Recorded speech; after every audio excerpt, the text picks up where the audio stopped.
aqui com a Gisele Sampaio, Unifesp, Einstein, e Michel Fruditi, Unifesp e vários outros hospitais de São Paulo, né, neurointervencionista, para falar de um tema que é muito importante, que é a hemorragia subaracnoide, como é que a gente faz o manejo inicial, quando decidir tratar e como tratar, e um prazer ter o Fabrício aqui com a gente também, Fabrício Buxidi de Cardoso de Campinas, neurointervencionista, para discutir caso, mostrar um caso e nos ajudar na moderação, e o Otávio também, a gente vai responder as perguntas, discutir, trocar informações com vocês, e a gente deixou um espaço para quem quiser fazer algum comentário no final, na discussão de caso, pede para falar, então, no Speak, ou pedir para falar mesmo, que a gente deixa vocês entrarem aqui para participar. Então, Gisele...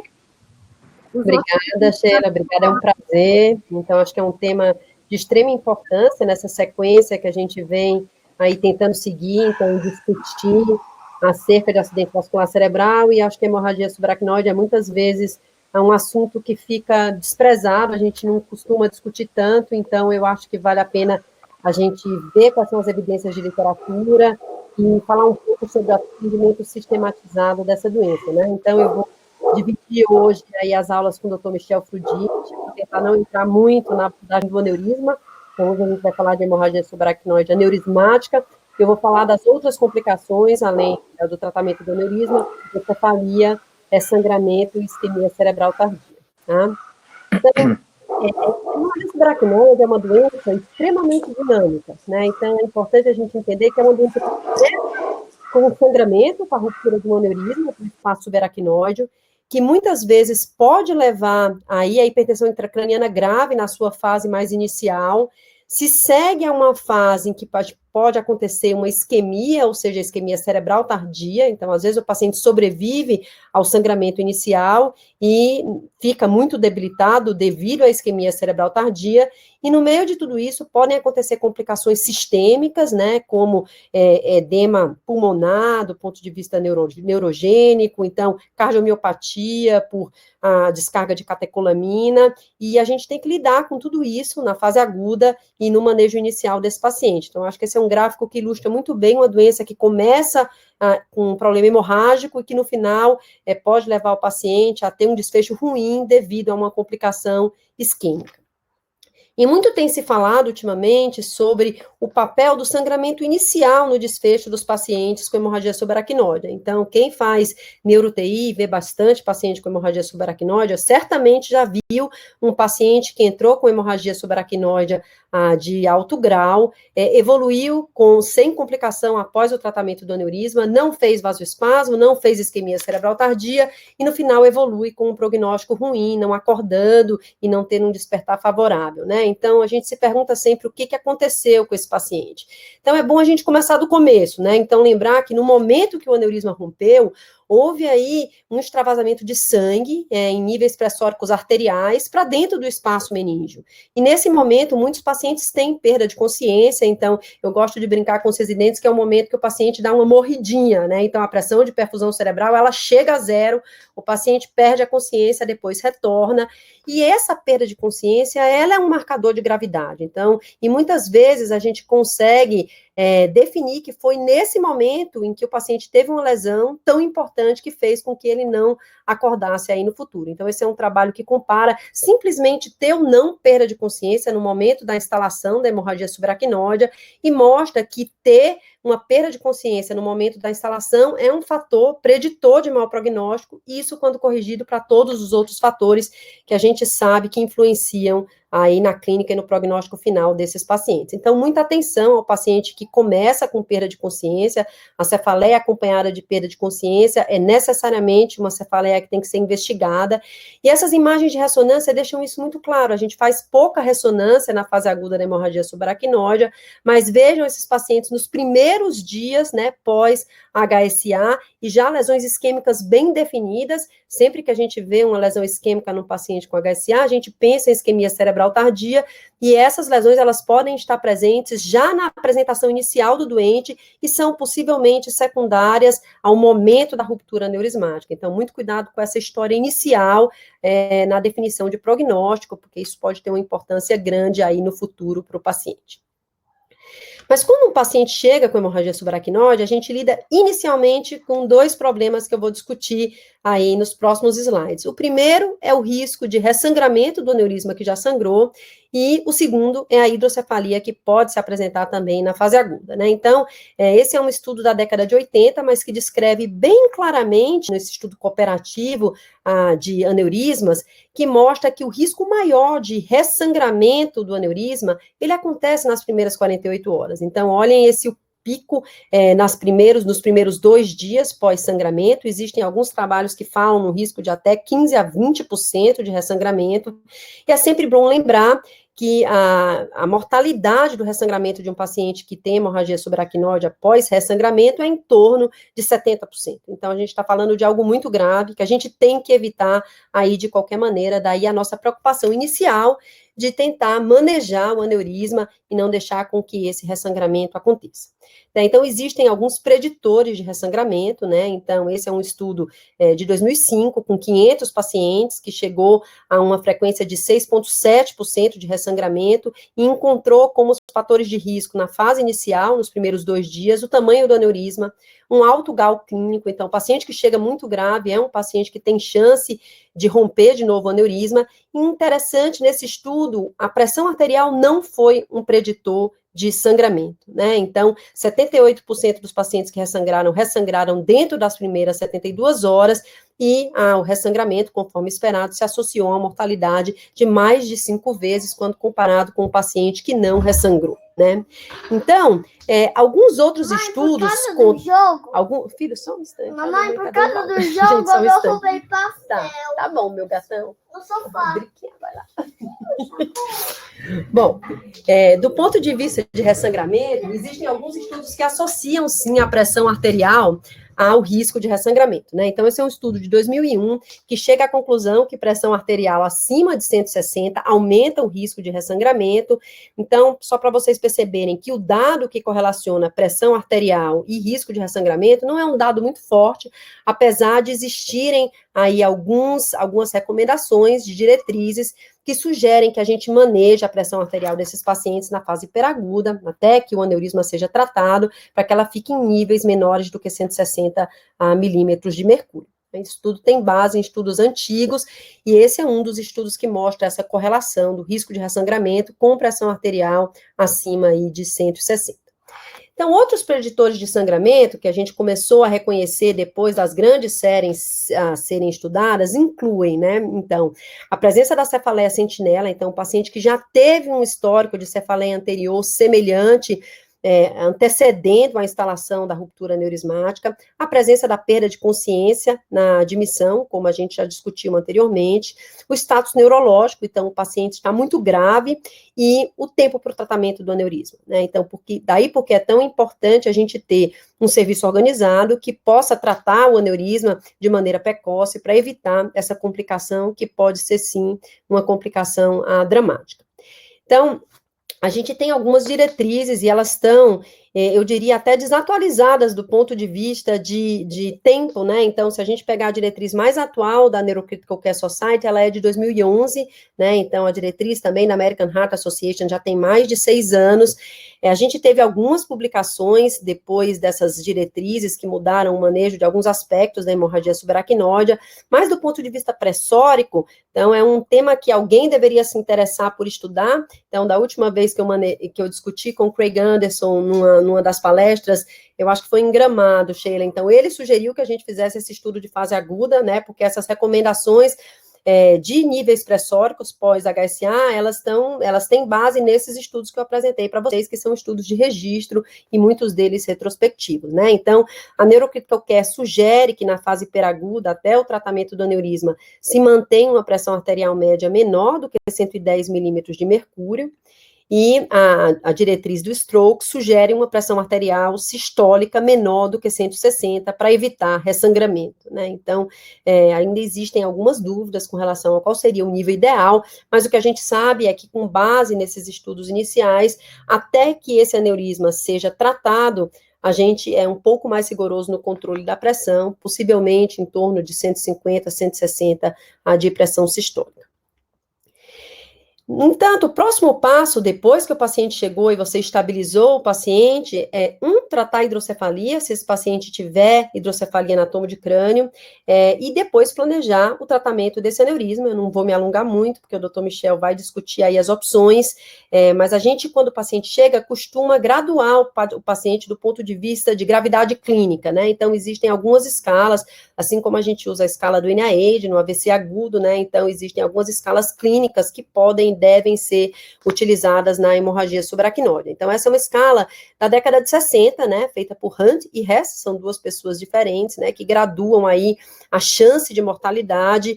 E vejam que é uma escala que gradua a mortalidade, a chance de mortalidade pós o tratamento do aneurisma, né? Então, a gente não está falando, a gente hoje utiliza para prever mortalidade em geral, mas aqui a gente está falando de uma escala que foi criada inicialmente, né, para prever mortalidade depois do tratamento, que era sempre cirúrgico na década de 60, a gente não tinha o tratamento endovascular, é uma escala que vai de 1 a 5, sendo 1 paciente assintomático ou com cefaleia mínima, e 5 paciente que está comatoso, descerebrando muito grave.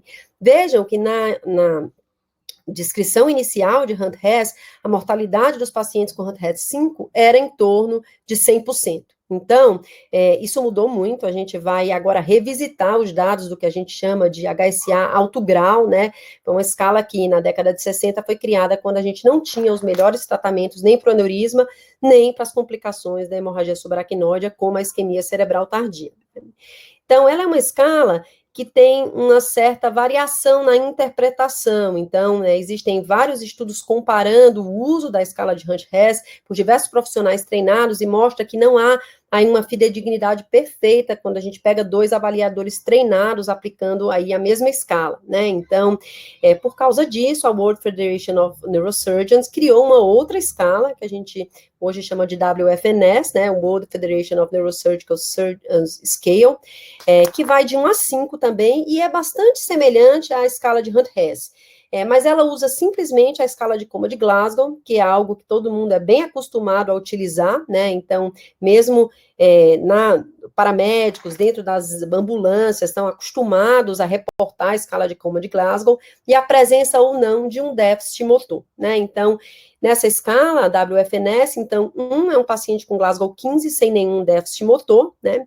Então, o paciente que tem Glasgow 14 a 13, ele é um 2, o paciente que tem 14 a 13, mas tem um déficit motor, ele é um 3, e o paciente com 12 a 7 é um paciente com um WFNS de 4, e o paciente com qualquer Glasgow menor do que 7, então, independente da presença de déficit motor, ele é um paciente que tem um WFNS de 5. Então, há uma certa correlação com a Hunt-Hess, mas a correlação não é perfeita, mas ela é muito mais objetiva, e os estudos clínicos hoje têm, sim, preferido usar a WFNS do que a Hunt-Hess. Outra escala que a gente costuma utilizar na fase aguda para classificar esses pacientes é a escala de Fisher, né? Então, a quantidade de sangue que tem dentro da cisterna da base vai aí nos ajudar a prever o risco de isquemia cerebral tardia, né? Então, é importante a gente lembrar que essa escala foi uma escala criada na época que não se tinha Pax, eram as imagens impressas, né? Então, a definição inicial, essa é a primeira publicação do Fisher como primeiro autor e do Kistler, mostrando que há uma correlação entre a quantidade de sangue cisternal, se esse sangue é um sangue denso, e o risco de desenvolver vasoespasmo. Depois dessa descrição inicial, eles criam a escala de Fisher, é uma escala que vai de 1 a 4, só que essa escala teve uma série de interpretações errôneas na literatura, por não ser uma escala gradual. Então, todo mundo, quando usa uma escala, acredita que, por exemplo, o Fisher 4 é o Fisher mais grave, que se associa a um maior risco de isquemia cerebral tardia ou de vasoespasmo, mas na verdade não é. Pela escala original de Fisher, né, então o grupo 3, que é o grupo que tinha sangue denso cisternal, ele era o grupo com maior risco de vasoespasmo. O grupo 4 era um paciente que tinha sangue ou intraventricular ou intracerebral, e ele tinha menos chance de ter vasoespasmo do que o grupo 3, o que parece um pouquinho contraintuitivo. Por causa disso, foi criada e sugerida uma nova escala, que é a escala de Fisher revisitada, né? Então, a publicação é do Van Klassen, da Colômbia, em que ele descreve aí a gradação da quantidade de sangue cisternal, indo de 0 a 4, então agora a gente tem o 0, que não existia na escala original, que é a ausência de sangue cisternal, então aquele paciente que detecta a hemorragia subaracnoide só pela punção lombar, né, e o 4 é o paciente que tem o sangue denso cisternal mais o sangue intraventricular, porque esse é um paciente que tem, sim, o risco maior de isquemia cerebral tardia. Então, dentro dessa escala, há uma correlação muito mais clara com o risco de isquemia cerebral tardia, e é a que, por exemplo, a gente tem utilizado na Escola Paulista, no Einstein, para graduar o risco aí de vasoespasmo, quando a gente lauda uma tomografia de HSA, né? Então, vejam aí o risco de hemorragia de isquemia cerebral tardia com a escala original de Fischer, né? Então, aumentando do 1 para o 2, do 2 para o 3, mas diminuindo para o 4, né? Enquanto na escala de Fischer modificada, há uma gradação linear do risco de vasoespasmo, sendo 4 o paciente que tem aí o maior risco.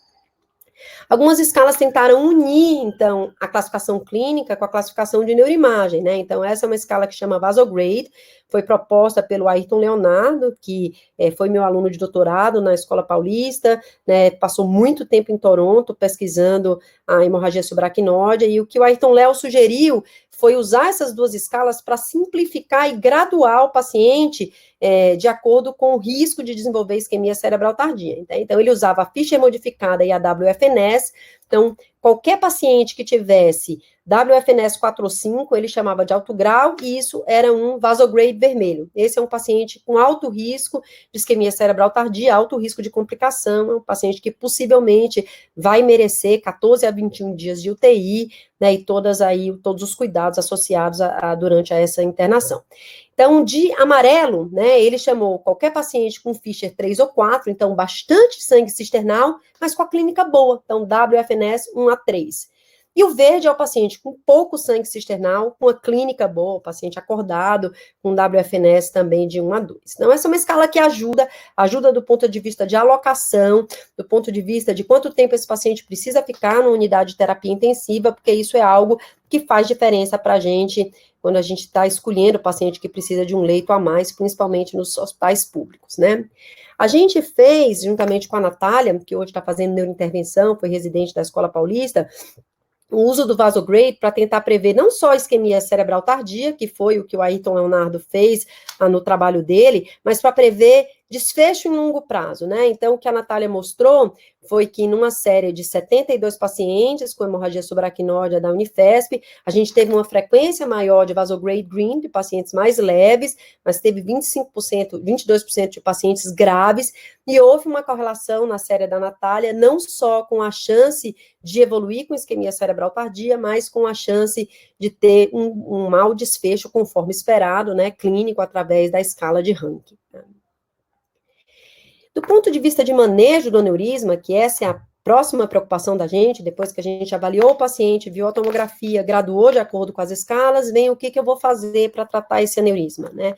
Eu não vou me alongar muito nisso, porque a gente vai ter uma discussão aí liderada pelo Michel a respeito disso, mas o estudo que baseia aí as diretrizes na recomendação de como a gente lida com o paciente que tem um aneurisma e teve uma hemorragia subaracnoide, foi esse estudo, né? Então, o ISAT, que incluiu 2.100 pacientes com hemorragia subaracnoide, randomizou esses pacientes para tratamento neurocirúrgico ou para tratamento endovascular, lembrando que os pacientes tinham que poder ser tratados através das duas técnicas, né, então aquele aneurisma com colo largo, que na época da publicação do ISAT, né, então o neurointervencionista dizia, não, esse paciente não pode ser tratado do ponto de vista endovascular, ou um paciente que tem um grande hematoma, que precisava ser tratado do ponto de vista cirúrgico para evacuação daquele hematoma, esse paciente não foi randomizado para o ISAT. Pegando só os pacientes cujo aneurisma era passível de tratamento tanto por endovascular quanto por terapia aberta, né, então houve do ponto de vista de desfecho clínico, né, um melhor desfecho clínico nos pacientes que foram tratados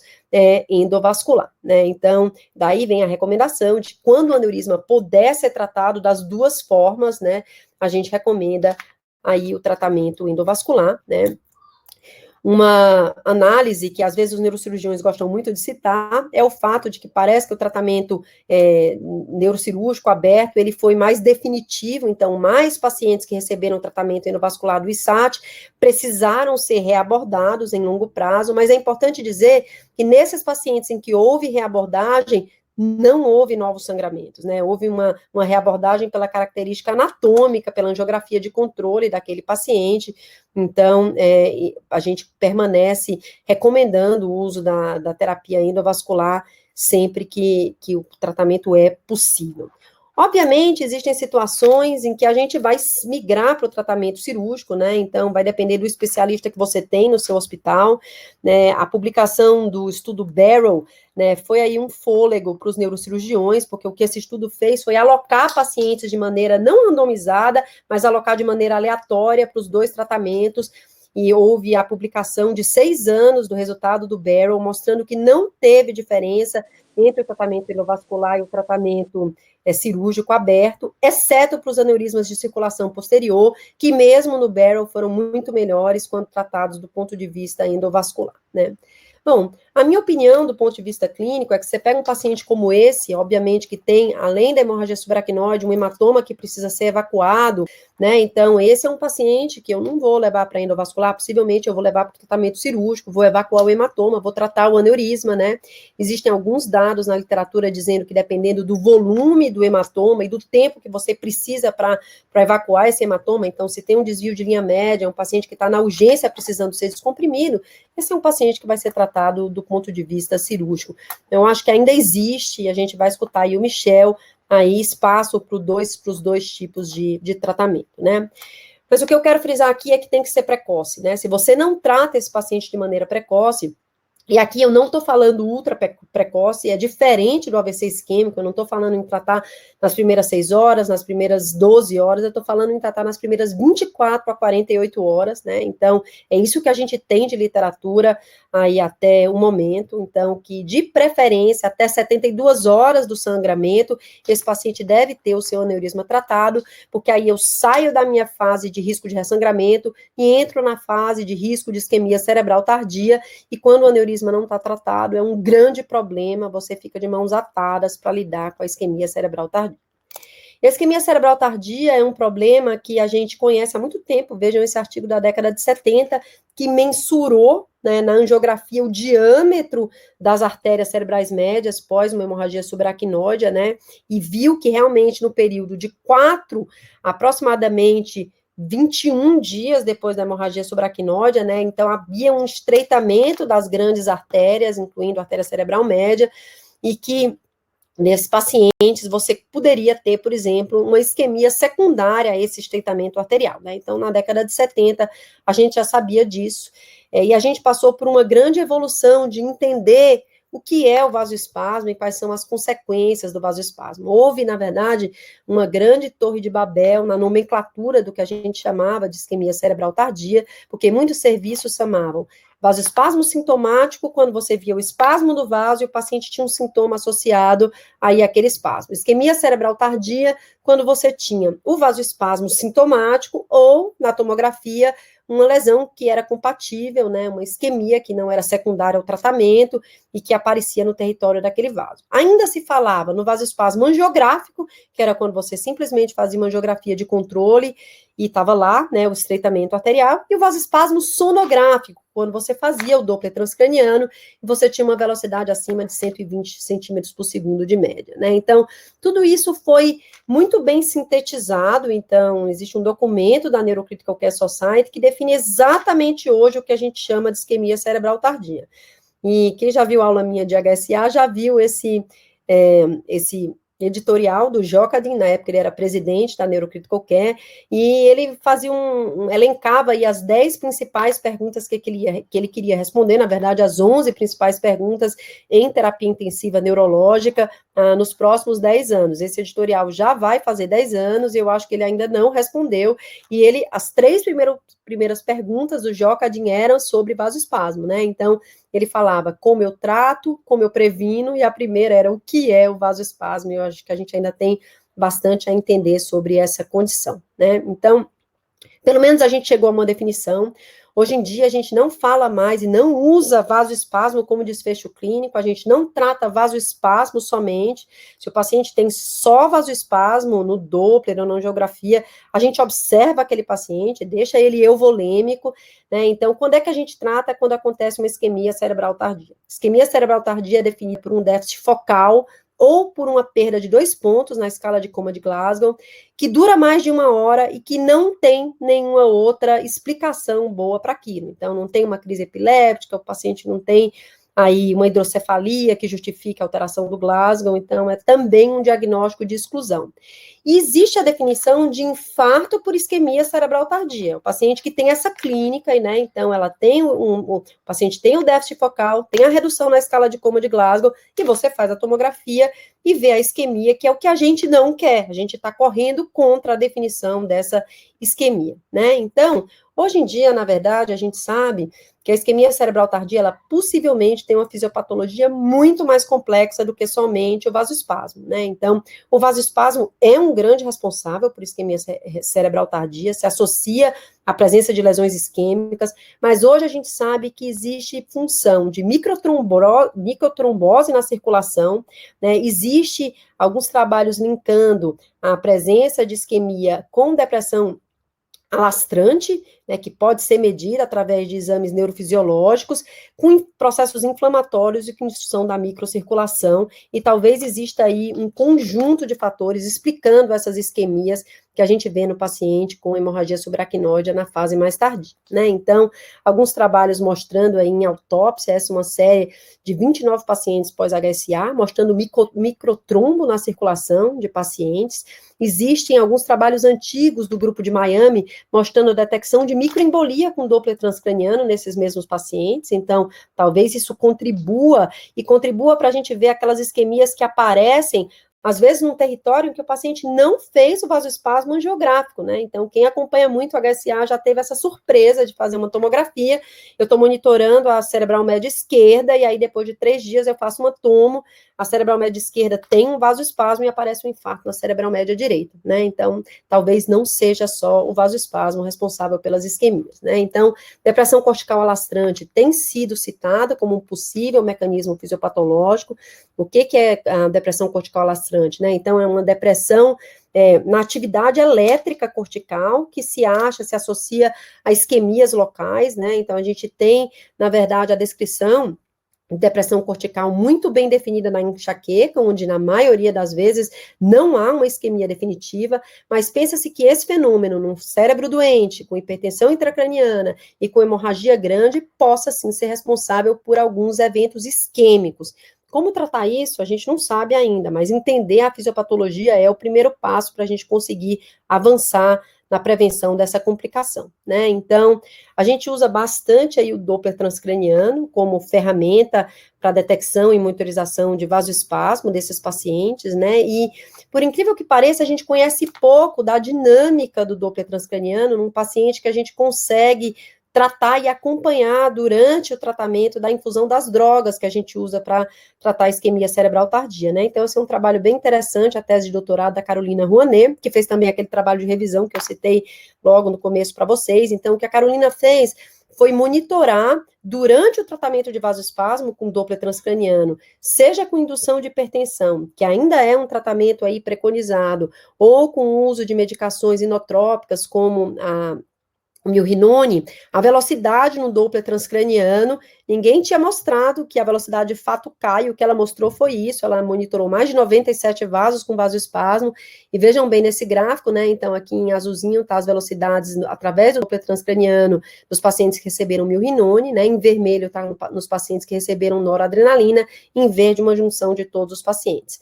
Olhando para a série da Carolina, parece que a milrinone, né, que é um inotrópico positivo, tem um efeito até maior do que a indução de hipertensão na queda das velocidades de fluxo, e um dado bem interessante que ela conseguiu mostrar também é que houve uma mudança do NIH desses pacientes, então ela acompanhava no início do tratamento, no meio do tratamento, e 2 horas depois do tratamento, então ela passava praticamente 2 horas fazendo Doppler contínuo, e ela via uma melhora do NIH associada a essa redução das velocidades de fluxo, né.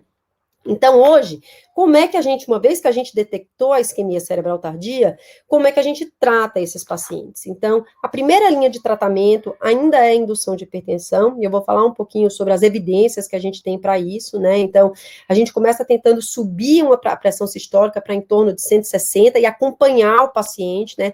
Não existe um número mágico para cada paciente, existe um número que faz aquele paciente a melhorar, né? Então, se aquele paciente não melhora clinicamente, eu sempre brinco. Por que a gente pensa que no AVC isquêmico a gente tem em torno de 4 horas e meia, depois os trabalhos, como o trabalho do Raul, do Down, mostrou que a gente tem 24 horas, mas na HSA, uma vez que um paciente tem um vaso estreitado ou ocluído, eu penso que eu posso ter 2 dias para decidir o que fazer, né? O tratamento é imediato, deve haver um escalonamento, então, eu começo a tratar, eu detectei a isquemia cerebral tardia clinicamente, se de preferência tem um Doppler para confirmar que tem vasoespasmo, eu começo o tratamento com indução de hipertensão, se aquele paciente não melhora, eu tenho que migrar imediatamente para um tratamento seguinte, que aí pode ser inotrópico, ou a terapia endovascular, né, e existem as terapias de resgate, de exceção, a gente já fez algumas, como, por exemplo, colocar droga intratecal, tratar com hipotermia, né, mas aí a gente já está falando da exceção da exceção. O que a gente sabe que funciona aí nesses pacientes é usar a nimodipina como profilático, né, não para tratamento depois que se instala, mas depois que o paciente tem o diagnóstico de isquemia cerebral tardia, aí a gente tem que tratar e a gente começa com indução de hipertensão, né? Então, aqui um fluxograma de um artigo de revisão muito bom também do Ayrton Leonardo, né, que começa com o diagnóstico inicial e põe um timeline. A gente costuma contar o nosso reloginho de maneira bonitinha no AVC isquêmico, né? O paciente chegou, qual é o meu porta-agulha, qual é o meu tempo de porta-imagem. Nesses pacientes, a gente devia ter a mesma métrica. No momento que eu diagnostiquei o DCI ou a isquemia cerebral tardia, né, eu dou um bolo de cristalóide, tento ver se o paciente está otimizado do ponto de vista de volemia, depois eu começo a indução de hipertensão, tento chegar, então, não sejam tímidos, tentem chegar a 180, 190 de sistólica, se o paciente conseguir, se não tiver nenhuma contraindicação cardiológica. O paciente voltou ao seu estado basal, não desliga aquela nora, mantenha a nora ligada, porque se você desligar, o paciente possivelmente vai voltar a ter déficit. Quanto tempo? Possivelmente por 24 a 72 horas e reavalia o paciente. Se o paciente não melhorou, migre para outro tratamento, senão seu paciente vai infartar. O raciocínio aqui é bem semelhante ao que a gente pensa depois da instalação do AVC isquêmico, né? Então, e a gente vem fazendo isso aí há bastante tempo, é o que está nas diretrizes. Em 2018, a gente começou a ser muito questionado depois da publicação desse estudo, que foi um estudo que se chamou Himalaia, foi um estudo randomizado, controlado, que tentou avaliar a efetividade da indução de hipertensão em pacientes pós a hemorragia subaracnóide com o diagnóstico de isquemia cerebral tardia, né? Então, eles chegavam até uma PA sistólica de 230, até, chegavam a manter uma PM de 130, mantinham por aproximadamente 24 horas, e no início, o cálculo inicial para demonstrar a eficácia ou a não eficácia dessa terapia, né, então a amostra calculada foi de 240 pacientes, né, esse estudo foi interrompido de maneira precoce, com 41 pacientes, e foi interrompido por uma inclusão lenta, e eles fizeram a publicação, né, desse estudo. Então, alguns pacientes que receberam a terapia de indução, tiveram complicações dessa terapia de indução, né, então foram 20 pacientes que receberam terapia de indução com nora, e 20 pacientes que ficaram na terapia convencional, né, não houve nenhuma diferença do ponto de vista clínico, então o ranking dos pacientes foi exatamente o mesmo, mas todo mundo que entende um pouco de estatística sabe que um estudo que estava planejado para ter 240, que acaba com 40 pacientes, não responde a pergunta nenhuma, né, então eu acho que esse estudo foi gerador de hipótese, claro. Depois da publicação do Himalaia, a gente tem bastante cuidado na indução de hipertensão. Eu já vi, por exemplo, pós-indução de hipertensão em paciente que estava tentando tratar vasoespasmo ou DCI por hemorragia subaracnóide, então a gente tem que ter cuidado sim, mas do ponto de vista fisiopatológico e de estudos retrospectivos, ainda é o dado mais forte que a gente tem, é o que ainda é recomendado, né. Quais são as outras possibilidades, né? Então existe a possibilidade do uso do inotrópico, então o milrinone é uma droga que muitos serviços têm utilizado para isso, né, então o inibidor da fosfodiesterase, melhora o débito cardíaco, vasodilata, né, tem a sua ação intraarterial, arterial, então a gente tem utilizado bastante na Escola Paulista, com resultados muito bons da infusão intra-arterial de milrinone. Esse é o protocolo de Montreal, publicado em 2012, né? E eu sempre digo, é interessante quando a gente começa a fazer esse protocolo, que é importante que o intensivista entenda que a gente mudou de estratégia, eu não estou mais tentando induzir hipertensão nesses pacientes, então eu uso a nora nesses pacientes para não deixar o paciente hipotenso, é só isso que eu quero. Se ele tiver com uma pressão sistólica em torno de 120, 140, tá bom. E aí eu começo a minha infusão de milrinone, tá? A gente começa com 0,1 a 0,2 miligrama por quilo em bolos e chega até uma dose de 1,25 miligrama por quilo minuto, né? Então, você vai tateando as complicações. No nosso serviço, a principal complicação que a gente tem é hipotensão, então existe hipotensão, então se preparem para deixar a nora ligada, pelo menos para manter a normotensão, né? Eu falei um pouquinho da hidrocefalia no começo, mas eu acho que não vale a gente rediscutir, porque tanto é importante a gente manejar a hidrocefalia quando o paciente chega, quanto o que a gente faz no desmame, né? Então, é um paciente que vai evoluindo com algumas complicações, eu passei uma derivação ventricular externa, qual é a melhor maneira de eu desmamar aquela DVE no meu paciente que ficou meus 15 dias, 21 dias dentro da UTI e permaneceu bem, né? Então, é interessante que quando a gente começou a lidar com publicação de HSA alto grau, uma das primeiras perguntas que os revisores mandavam nos artigos do Ayrton Leonardo, que fez a tese dele com isso, é o seguinte: bom, quantos pacientes chegaram com alto grau, WFNS 4, 5, você passou a DVE e o paciente acordou, né? Isso existe, então quem nunca viu, quem vê muito paciente com HSA, vê que muitas vezes a hidrocefalia pode ser, sim, o responsável pela alteração de consciência, né? Então está descrita uma frequência de até metade dos casos. E nesse trabalho, até um terço dos doentes, 30% dos pacientes passaram a se comportar como uma HSA de baixo grau depois que você drenou e colocou a DVE. Mas existe aí uma grande pergunta, né? Então, uma pergunta física. Na hora que eu coloco a minha derivação ventricular externa, eu não posso criar aí um gradiente de pressão e facilitar aí o risco de ruptura de aneurisma? Então, existe algum dado disso sim, tá? Então, esse é um trabalho tem uns 2 anos, que comparou a chance de ressangramento no paciente quando você coloca a DVE e quando você não coloca. Essa é uma revisão sistemática, né? Então, que chega à conclusão que o risco de ressangramento foi 18% no grupo tratado com a DVE e 6,4% no grupo que não colocou a DVE. Então, críticas a essa meta-análise, a essa revisão sistemática. Quem eu coloquei a DVE, de fato, era um paciente alto grau, né? Então, o paciente que chegou e eu fui derivando é porque ele chegou possivelmente com um exame neurológico ruim. E a gente já viu que chegar com um exame neurológico ruim é um marcador de ressangramento, né? Então, existe um bias muito importante de que esses são, sim, os pacientes aí mais graves, né? E voltando ao manejo, né, então, quando eu precisei colocar a DVE, o que a gente faz na fase aguda? Então, a gente põe a DVE, interessante, assim, a experiência que eu tive quando eu estava em Boston é que, assim, o cirurgião passava a DVE na sala de emergência, o paciente não subia para o centro cirúrgico, a DVE era um procedimento de urgência, passada na sala de emergência ou dentro da UTI para resolver a hidrocefalia aguda, e só que você não deixa a DVE aberta nem baixa, até aquele aneurisma ser tratado, né? Você fecha a DVE e vai abrindo de acordo com a necessidade, e se o paciente fizer uma hipertensão intracraniana. Como é que eu manejo essa DVE depois, né? Então, aí vem aquele manejo que é um manejo que parece um manejo artesanal. Fecha um pouquinho, abre um pouquinho, põe a DVE a 10, põe a DVE a 15, e aí vem um trabalho aí bem direto, dizendo que, assim, fazer a redução gradual e fechar e observar o paciente não faz nenhuma diferença nos pacientes que vão precisar ou não de shunt no futuro, né? Então, aqui foi um trabalho que, de fato, comparou, tá no Journal of Neurosurgeon, fazer aí a weaning, ou desmame gradual dessa DVE, então, subir de 15 para 10, de 10 para 15, de 15 para 20, ver como o paciente está, versus ir lá, fechar e observar 24 horas como é que o paciente fica, né? Então, não parece fazer diferença, a diretriz, inclusive, incorporou, né? Então, fazer um trial quando o paciente está pronto para desmame, então, ele está drenando pouco líquido. Então, drenagem de líquido é menos de 150 ml nas 24 horas. O paciente tem um exame neurológico bom, fecha e observa aquele paciente. Não precisa fazer o desmame gradual, porque não parece fazer a diferença, tá? Então, esse artigo até acaba perguntando se menos é mais, né? Então, aqui, fazer direto ao invés de desmamar parece ser mais interessante. né?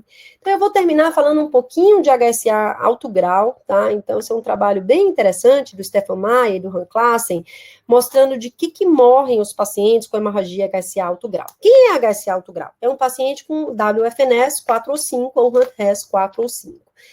E nesse trabalho deles, eles mostravam que, assim, na fase hiperaguda, a maior parte dos pacientes morriam de efeito do sangramento mesmo, né? Então, eles não morrem de complicação, eles não morrem de pneumonia, eles morrem na fase aguda, né, do próprio sangramento. Mas o mais grave que eles conseguiram ver é que havia uma diferença na chance cumulativa de morte de acordo com como o paciente era classificado, e nos Estados Unidos isso é muito comum, as suas diretivas de vida, quanto a gravidade da doença, né? Então, é bem comum nos Estados Unidos que o paciente que chegue no hospital, ele já tem uma diretiva avançada de vida, dizendo, eu quero ser entubado, eu não quero ser entubado, em caso de complicação, eu aceito reanimação cardiopulmonar.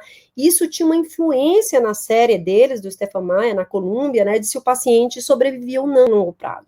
Então, isso começou a levantar aí uma grande questão de se a gente está desistindo muito cedo desses pacientes ou não, né? Então, se o código, né, se de reanimar ou não reanimar faz diferença na sobrevida do doente, eu devo me perguntar se isso não é o que a literatura chama de profecia autoconcretizada. Então, eu digo que vai ser ruim, não reanimo o doente, de fato, o paciente fica ruim mesmo, porque eu não reanimei. E essa eu acho que é uma série que traz um fôlego para isso, foi a tese de doutorado do Ayrton Leonardo, em que a gente viu 500 pacientes na Universidade de Toronto, todos com WFNS 4 ou 5, então paciente alto grau, comatoso, se a gente for usar o HUNT-HES, é o paciente que chegou descerebrando na sala de emergência, né? Então, desses pacientes, os pacientes foram tratados, né? Então, um terço dos pacientes morreu, mas dos pacientes que não morreram de complicação da hemorragia, 80% dos pacientes foram seguidos em longo prazo, e desses pacientes, a gente teve em torno de 50% dos pacientes com ranking de 0 a 2. Então, a gente teve 17% dos pacientes com ranking 0, 19% dos pacientes com ranking 1 e 9% dos pacientes com ranking 2. Então, eu acho que essa é uma mensagem aí bem importante da gente entender que ao longo dos anos, a gente publicou junto uma revisão de literatura sistemática, né, mostrando que os pacientes com HUNT-HES 4 e 5 começaram a ter uma sobrevida melhor. E não existe uma pílula mágica, não existe um tratamento mágico, como a gente tem no AVC isquêmico, né, trombectomia mecânica, trombólise endovenosa. Aqui é um conjunto de fatores que leva aí a melhora clínica desses pacientes, né. Então, eu acho que, assim, para a gente terminar um pouquinho, eu queria falar um pouco desse projeto em HSA, que é um projeto da Neurocritical Care Society, que se chama Common Data Elements. É um projeto que tenta definir quais são os elementos comuns que qualquer pesquisador que vai fazer pesquisa em hemorragia subaracnoide deve coletar para que a gente consiga conversar com os outros pesquisadores, né? Então, vejam a bagunça do que era isquemia cerebral tardia, chamada de vasoespasmo sintomático, né? Então, para quem conhece, né, a história da Torre de Babel, uma história que está no Gênesis, né? Então, que fala que depois do dilúvio, né, então todos os descendentes de Noé falavam a mesma língua e resolveram construir uma torre para conseguir chegar até o céu, e na verdade Deus se incomodou com essa onipotência e resolveu com que as pessoas não conversassem, cada um começou a falar uma língua diferente. Então, do ponto de vista histórico, né, e bíblico, sugere-se que isso seja aí a origem das várias línguas no mundo, e é isso que a gente teve durante muito tempo em hemorragia subaracnoide, uma torre de Babel, trabalho usando isquemia cerebral tardia como desfecho, trabalho usando desfecho funcional, trabalho usando vasoespasmo sintomático, e com o uso desses elementos comuns, eu acho que a gente migrou para uma época muito mais favorável, né, de pesquisas aí em hemorragia subaracnoide, né. Então, eu queria concluir que o ressangramento se associa aí a uma alta mortalidade, a gente vai falar como evitar ele com a aula do Michel. A isquemia cerebral tardia ainda deve ser tratada com terapia hemodinâmica, é o que a gente tem, mas não é com base em estudo randomizado controlado. A hidrocefalia é uma complicação frequente, deve ser manejada de maneira agressiva, principalmente na fase aguda, e não joga a toalha na HSA alto grau, né? Então, mais de 40% dos seus pacientes que chegam descerebrando na sala de emergência podem ficar com ranking de 0 a 1, tá? Então, no futuro é muito bom ver esses pacientes. depois que eles chegam. Então, gosto de terminar a aula com essa pessoa muito querida, que é o pai do Dr. Fabiano Molim, que foi um HSA alto grau, fez todas as complicações possíveis e imagináveis, e porque a gente tem gente na Escola Paulista que vai até o final, ele não foi tratado na escola, mas foi por gente que fez a neurovascular na Escola Paulista, acreditou, e mesmo depois da cranectomia descompressiva, está aí vivo para ver o nascimento da Cecília, que é a netinha dele, filha do Fabiano, tá?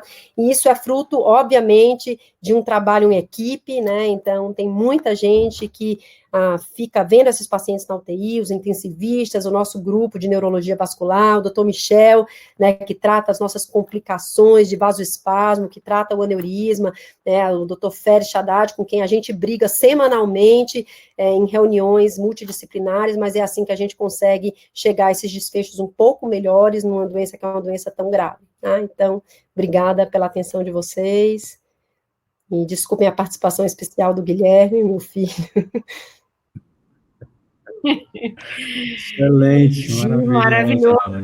Como sempre, né, Gisele, milhares de perguntas que a gente vai colocar no final, mas como sempre maravilhoso, e eu acho que levantar essa questão do not resuscitate, que se faz muito, e que os Estados Unidos mesmo já está repensando nisso, eu acho que é uma discussão super legal, porque realmente, por exemplo, o paciente com hidrocefalia, tu salva o paciente se ele for rápido e ele pode chegar muito grave, né? Então, acho que isso é um ponto muito importante para a gente levantar. Vou passar para o doutor Michel, a gente vai fazer as discussões no final. Michel, então, compartilha, então, a tua tela. Vamos ver. Pessoal, as perguntas vocês vão botando no chat, já temos várias perguntas, a discussão vai estar maravilhosa. Vocês vão colocando no chat. Boa noite, Michel, muito obrigado pelo convite, Sheila, Otávio. Falar depois da Gisele é bom, porque ela já fez uma grande introdução, mas eu vou falar de uma forma mais simples, né? Eu vou falar basicamente do tratamento endovascular. Eu acho que a gente ainda, apesar de já termos quase 30 anos dessa era mais moderna do tratamento endovascular, né?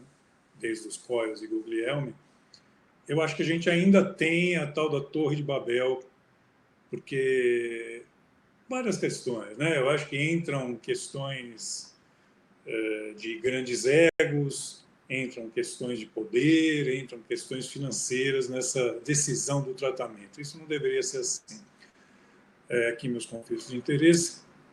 Eu acho que, só como um pequeno roteiro, né, nós vamos tentar explorar quais são os métodos de tratamento dos aneurismas, explorar os prós e contras, e dentro do tratamento endovascular, quais as opções que nós temos para aneurismas rotos.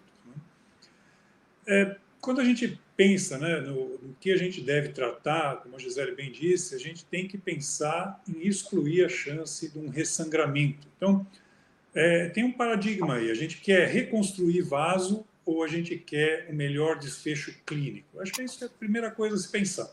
Se a gente quiser reconstruir vaso, eu não tenho a menor dúvida que o melhor é operar todos os casos. Se a gente pensar de uma forma mais abrangente, talvez haja espaço, então, para se indicar o método endovascular. Como eu disse, Guglielmi é um neurocirurgião italiano, né, que perdeu o pai de um aneurisma de comunicante anterior, e ele desenvolveu uma mola capaz de ser reposicionada. Já existiam, antes de 1991, molas de largagem livre, mas não existiam ainda molas que pudessem ser realocadas, reposicionadas, uma vez que ela só era liberada com a corrente elétrica. Qual que é o grande galho disso? O grande galho é que se percebeu, logo depois de se começar a fazer em larga escala, que os aneurismas podiam recanalizar. Mas essa recanalização ela não ocorre de maneira igual. Então, aneurismas que são pequenos, até 10 milímetros, e tem também um colo pequeno, tem uma chance de recanalização em torno de 5%. À medida que o colo cresce, aneurismas pequenos de colo grande, isso já vai para 20%. Os grandes sempre têm colo grande e os gigantes, então, se torna algo proibitivo.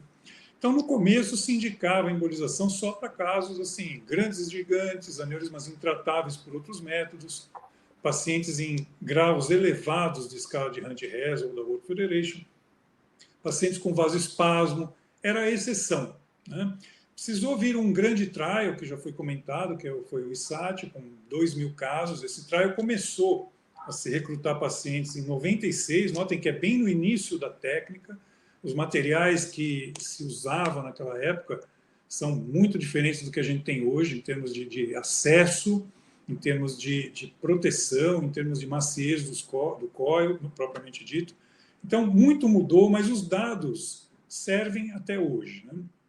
Esse estudo foi muito criticado, existiram até criticadores profissionais que estavam sempre nos congressos, procurando picuinha, ali atacando os colegas que fizeram, mas eu posso dizer para vocês que o pessoal de Oxford que fez o trial, que encabeçou o trial, é um pessoal muito sério, principalmente na coleta dos dados e a análise independente dos resultados. Isso é muito importante. Então, o que o trial mostrou? Você tinha uma chance de 7% a mais de estar vivo e sem sequelas se você fosse submetido ao tratamento endovascular do que se você fosse submetido ao tratamento microcirúrgico. Isso com um P extremamente significativo. Eu acho que os dados aqui, eles falam por si, não é uma questão de dizer, bater no peito, eu consigo melhor. Se falou muito que, como a maior parte dos casos vinham do Reino Unido, que na Inglaterra ninguém sabe operar, coisas assim que realmente não cabem no meio científico, né?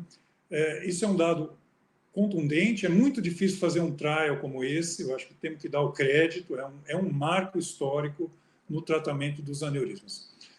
As críticas realmente cabem, dizendo que nem todos os casos puderam ser enquadrados, então, de uma grande população de 10.000 pacientes, apenas 2.100 e poucos conseguiram ser arrolados. Precisavam ser casos que anatomicamente pudessem ser tratados pelos dois profissionais, o endovascular e o neurocirurgião vascular. E a crítica também é que será que isso vale para todos os casos, esse resultado com maior chance de estar sem sequelas, vale para todos os aneurismas rotos? Isso realmente talvez não seja assim, mas não devemos jogar no lixo também esses dados. Outra coisa que também foi muito questionada foi a durabilidade, né? Porque a recanalização, será que ela traz problema para o paciente? Então, o grupo de Oxford seguiu, né, do Reino Unido, a longo termo, até 18 anos de follow-up, mais de 10 anos, a grande maioria dos pacientes do coorte lá do Reino Unido.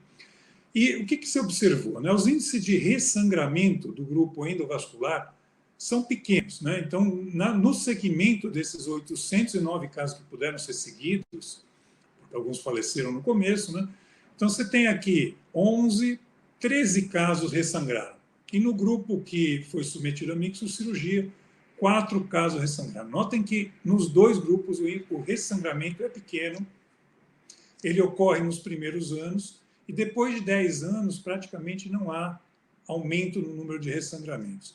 Chega ao ponto que, se depois de 10 anos não sangrou, talvez você não precise nem mais acompanhar aquele aneurisma. Não quer dizer que você não tenha que acompanhar aquele paciente, porque esse paciente pode desenvolver novos aneurismas, mas um aneurisma que não ressangrou até 10 anos após o tratamento, a probabilidade dele sangrar é praticamente nula. E notem assim, a comparação das curvas de sobrevida do grupo endovascular, elas só vão se encontrar com o grupo operado, com o grupo microcirúrgico, depois de 15 anos. Então, é uma coisa que deve-se talvez pensar, né? O que vale mais a pena? Você ter 15 anos livre de doença após uma hemorragia subaracnoide, ou operar e passar um risco maior de ter sequelas? Então, acho que isso aqui é aí que nós estamos, né? A Torre de Babel. Eu vou mostrar alguns casos e tentar ilustrar como nós temos pensado e conduzido esses casos. Então, esse é um paciente jovem, com um aneurisma roto, um Fischer 3, um paciente em grau clínico elevado, tinha um aneurisma aqui de cerebral médio, segmento M1. Eu tenho certeza que esse caso não fosse um grau elevado, proporia uma cirurgia, eu até concordo, um paciente de 35 anos, a gente tem que dar uma chance para a cirurgia, em boas mãos. Vale dizer que também que não é todo neurocirurgião que está apto a operar aneurisma. Realmente, o resultado é dependente de treinamento contínuo, não é algo que o camarada que opera um aneurisma por mês, ele não tem um bom resultado. Por melhor que tenha sido a residência, por melhor que tenha sido a formação, quem for para um hospital geral, hospital de 200 leitos, vai ter, na média, uma hemorragia subaracnoide por mês que chega naquele hospital. Então, aneurisma tem que ser encarado como um centro de stroke. Talvez a gente tenha que agrupar esses casos em centros grandes que tratem aneurismas rotineiramente. Você precisa de um bom neurocirurgião, porque nós vamos ter problemas, nós vamos ter casos que precisam ser operados. Então, esse foi um paciente que foi embolizado, apesar de ser cerebral médio, aqui o resultado, e 1 ano depois ele fez o controle angiográfico, tem um pequeno colo residual, algo perfeitamente aceitável, merece um segmento a longo prazo, mas notem que ele tem um pequeno aneurisma aqui na bifurcação da cerebral média. Paciente feliz, perde o segmento, não volta mais, e após 3 anos ele tem uma hemorragia subaracnoide. Então, o que a gente conclui, né? Valeu a pena embolizar? Você fez a embolização, ele volta, ressangue em 3 anos, o método é uma porcaria. Mas olha o que aconteceu. Na verdade, esse aneurisma tratado continua ali, está estável, e aquele pequenininho lá da bifurcação, em 3 anos, o que aconteceu com ele? Então, paciente que tem aneurisma múltiplo, nós temos que seguir de perto. Paciente que já teve hemorragia subaracnoide, nós temos que seguir de perto. Não podemos perder o segmento desses pacientes. Não obrigatoriamente com angiografia digital. A angiorressonância é um exame excelente para fazer esse segmento. E outro detalhe que eu quero frisar é que o coiling é a melhor maneira de se prevenir a hemorragia. Então, fase aguda, preferencialmente coiling. Não quer dizer que a gente vá precisar de retratamento, que vá precisar colocar outra coisa, stent, o que quer que seja. Mesmo no paciente jovem, vocês podem notar que a estabilidade do tratamento é a regra. Então, olha como era antes, aquele aneurisminha, e como ele ficou 3 anos depois. A probabilidade do paciente a longo prazo vir a falecer de hemorragia de outro aneurisma é até maior do que do primeiro aneurisma. Então, esse é o resultado. E o que está acontecendo no mundo, né? O mundo inteiro tem ainda algumas pequenas ilhas que continuam operando e propagando que esse é o melhor método, mas até nos Estados Unidos, que é o berço da excelência neurocirúrgica, olha o que está acontecendo em Boston, né? No Johns Hopkins.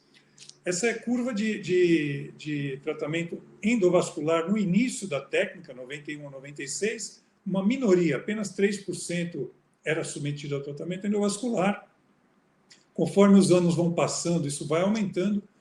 E depois das publicações do ISAT, né, que é 2002, um crescimento muito rápido, e hoje isso parou aqui em 16, com 50%, mas eu tenho conhecimento que mais de 70% dos casos hoje já são tratados por embolização, mesmo nos Estados Unidos. Aqui, por localização, circulação posterior é praticamente proibitivo, que hoje se pensa em operar, mas 70% dos casos são embolizados, a minoria é operada. E todas as outras topografias, incluindo cerebral média, com os novos devices, são também passíveis de embolização. Existem recomendações com grau de evidência, né? Sempre que você puder, né, tratar pelos 2 métodos, deve-se oferecer a possibilidade de embolização como primeira opção, e sempre a escolha multidisciplinar de qual é o melhor método frente ao caso, frente à anatomia da lesão. Tem fatores importantes nessa tomada de decisão, como eu já mencionei, a idade do paciente é algo muito importante. Alguém que tem uma longa sobrevida, a gente tem que pensar que a cirurgia é mais estável, a cirurgia ela reconstrói melhor o vaso. Algumas localizações também, nós sabemos que a cirurgia vai melhor, por exemplo, a cerebral média. A existência de hematoma favorece a indicação cirúrgica, a existência de aneurismas múltiplos. Eu tenho certeza que aquele caso que eu acabei de mostrar, estando na mesma artéria, estando no mesmo lado que vai ser aberto, se for possível, você já vai tratar os 2 casos, do ponto de vista endovascular, isso já seria difícil. A anatomia, o tamanho do colo, a existência de vasoespasmo, a existência de edema cerebral e, no nosso meio, a disponibilidade de material. Faz muita diferença o material que a gente tem disponível. Quem trabalha no SUS sabe disso, né? Então, assim, a gente tem materiais melhores, tem sistemas de acesso melhor e, infelizmente, nós não dispomos de tudo para o tratamento de todos os pacientes.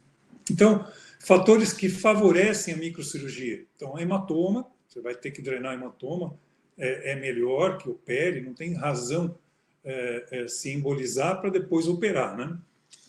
A relação de colo fundo, colo largo é o principal fator preditivo. A existência de ramos envolvidos pelo colo ou ramos que saem do saco aneurismáticos. Paciente mais jovem, paciente com aneurisma muito pequeno, como aquele pequenininho que eu falei até para a Gisele aí de ontem. O Félix está querendo que opere, um aneurisma de 1 milímetro, muito difícil para a gente. Dificuldades do acesso, né? Tortuosidade é um problema. Já existem sistemas para nos ajudar a vencer a tortuosidade, mas é um problema ainda, a dificuldade técnica, a anatomia do sifão carotídeo. Então, o que pode melhorar a estabilidade do método? O stent, com certeza, foi algo que trouxe melhoras, mas em fase aguda, o stent é um problema. Quando a gente vê resultado do uso de stent, de uma maneira geral, a gente tem que ver que anatomicamente a gente melhora muito, mas também a gente piora em termos de complicação. Então vejam que com o stent nós temos muito mais complicações do que um coiling simples, nós temos mais complicações isquêmicas, hemorrágicas nem tanto, isso não foi significante nesse trabalho, a mortalidade aumenta e a recanalização cai para menos da metade. Então, isso é um dado impactante, né? O stent é importante, mas em fase aguda, a necessidade de antiagregação plaquetária é algo que nos proíbe de usar ou tem que ser usado com muita parcimônia. Diversor de fluxo é um tipo de stent com uma alta densidade de metal, então a porosidade entre a malha é muito pequena e isso causa uma estagnação do fluxo. O diversor de fluxo realmente foi algo que trouxe um avanço muito grande para o método endovascular, porque pela primeira vez nós temos algo que tem um índice de cura muito parecido com a cirurgia. A gente pode chegar a 95% de oclusão total de aneurismas difíceis, de aneurisma de colo largo, inclusive. Então, é algo que mudou completamente, mas não é algo que deva se usar em todos os casos. Outra coisa importante é que é algo que tem uma estabilidade, você não tem recanalização quando você usa diversor de fluxo. Outra coisa importante, ele diminui os efeitos compressivos em aneurismas gigantes, mas o ponto crítico é a necessidade de antiagregação plaquetária, que no início era dada a longo prazo ou indefinidamente, e atualmente a maioria dos serviços tem usado dupla antiagregação nos primeiros 3 meses e passado para monoterapia por um período de 1 ano. Parar tudo é algo ainda discutível, né? Quando que a gente para a antiagregação? Existem relatos de fenômenos tromboembólicos na parada também do antiagregante, do AS, né? Então, em fase aguda, não vamos usar. O que a gente pode fazer, num caso que seria bom para a utilização de um diversor de fluxo, é tratar com molas, num primeiro momento, um remodeling simples, e num segundo tempo, se usar um diversor, buscando, então, a cura definitiva desse aneurisma. Qual a situação que a gente vai ter que correr esse risco? É nos blister aneurismas. Os aneurismas blister são pequenos blebs, pequenas bolhas, né? Então, essa revisão sistemática mostra assim, que já existe alguma segurança em se usar diversor de fluxo em fase aguda, com um índice de ressangramento que não é tão pequeno e com uma morbimortalidade aceitável para algo que não tem muita opção senão ocluir a artéria. Então, você fala, olha, isso é bom, a mortalidade de 3%, um ressangramento de 3%, não é bom, mas nós não temos outra opção. Não tem opção cirúrgica, não tem opção de cruzar os braços, são casos que ressangram muito. Então, é possível se usar o diversor com cuidado. Existem agora alguns diversores de fluxo, um é o da Medtronic, que é o Pipeline com tecnologia Shield, né, que talvez permita a utilização de monoterapia de uma só droga. Já existe alguma evidência nesse sentido, e um outro stent que está para chegar que já está em fase de estudo. Eu acho até que o estudo está sendo feito em Ribeirão Preto, o Otávio deve saber, talvez ele possa nos dizer. É um stent da Phenox, o P64, também com uma tecnologia, com uma droga recobrindo, que vai permitir, talvez, o uso de monoterapia. Isso pode nos ajudar em fase aguda. Então, aqui um outro caso que eu vou mostrar, um paciente jovem com uma hemorragia subaracnoide, estava em HUNT-RES de 1, e olha, essa angiografia, a carótida esquerda em PA, a carótida esquerda em perfil, praticamente, se tivesse o Franzé ao vivo aí, eu ia pedir para ele analisar, mas é bem difícil de ver a alteração aí, não sei se vocês estão conseguindo ver. Isso aqui pode ser chamado de um blister aneurisma. No 3D fica mais evidente, né? Quando você faz 3D, você aumenta muito a tua sensibilidade para pequenos aneurismas. Por que é blister? Né? Qualquer aneurisma pequeno é blister? Não. Tem aneurisma pequeno que sangrou, mas blister ele está. Primeiro, o local mais comum é na face dorsal da carótida, é um local que não tem origem de nenhum ramo. Ele não tem colo, ele pode ter uma forma um pouco triangular. E não é num local de origem de vaso. Então, aqui ele foi tratado com a colocação de um pipeline, a visibilidade do pipeline é pequena, como vocês estão vendo. E o resultado em 6 meses, notem que ainda tem alguma coisinha aqui que a gente pode ver, mas não é nítido que melhorou, a carótida está se reconstituindo. Né? Um outro caso que eu mostro, essa paciente aqui tem 80 anos de idade, faz uma hemorragia subaracnoide, acompanhada de náuseas e vômitos. Tem essa hemorragia importante, né? Aí você daria aqui um Fischer 3, tem um hematoma espesso das cisternas, tem um pouco de sangue ventricular.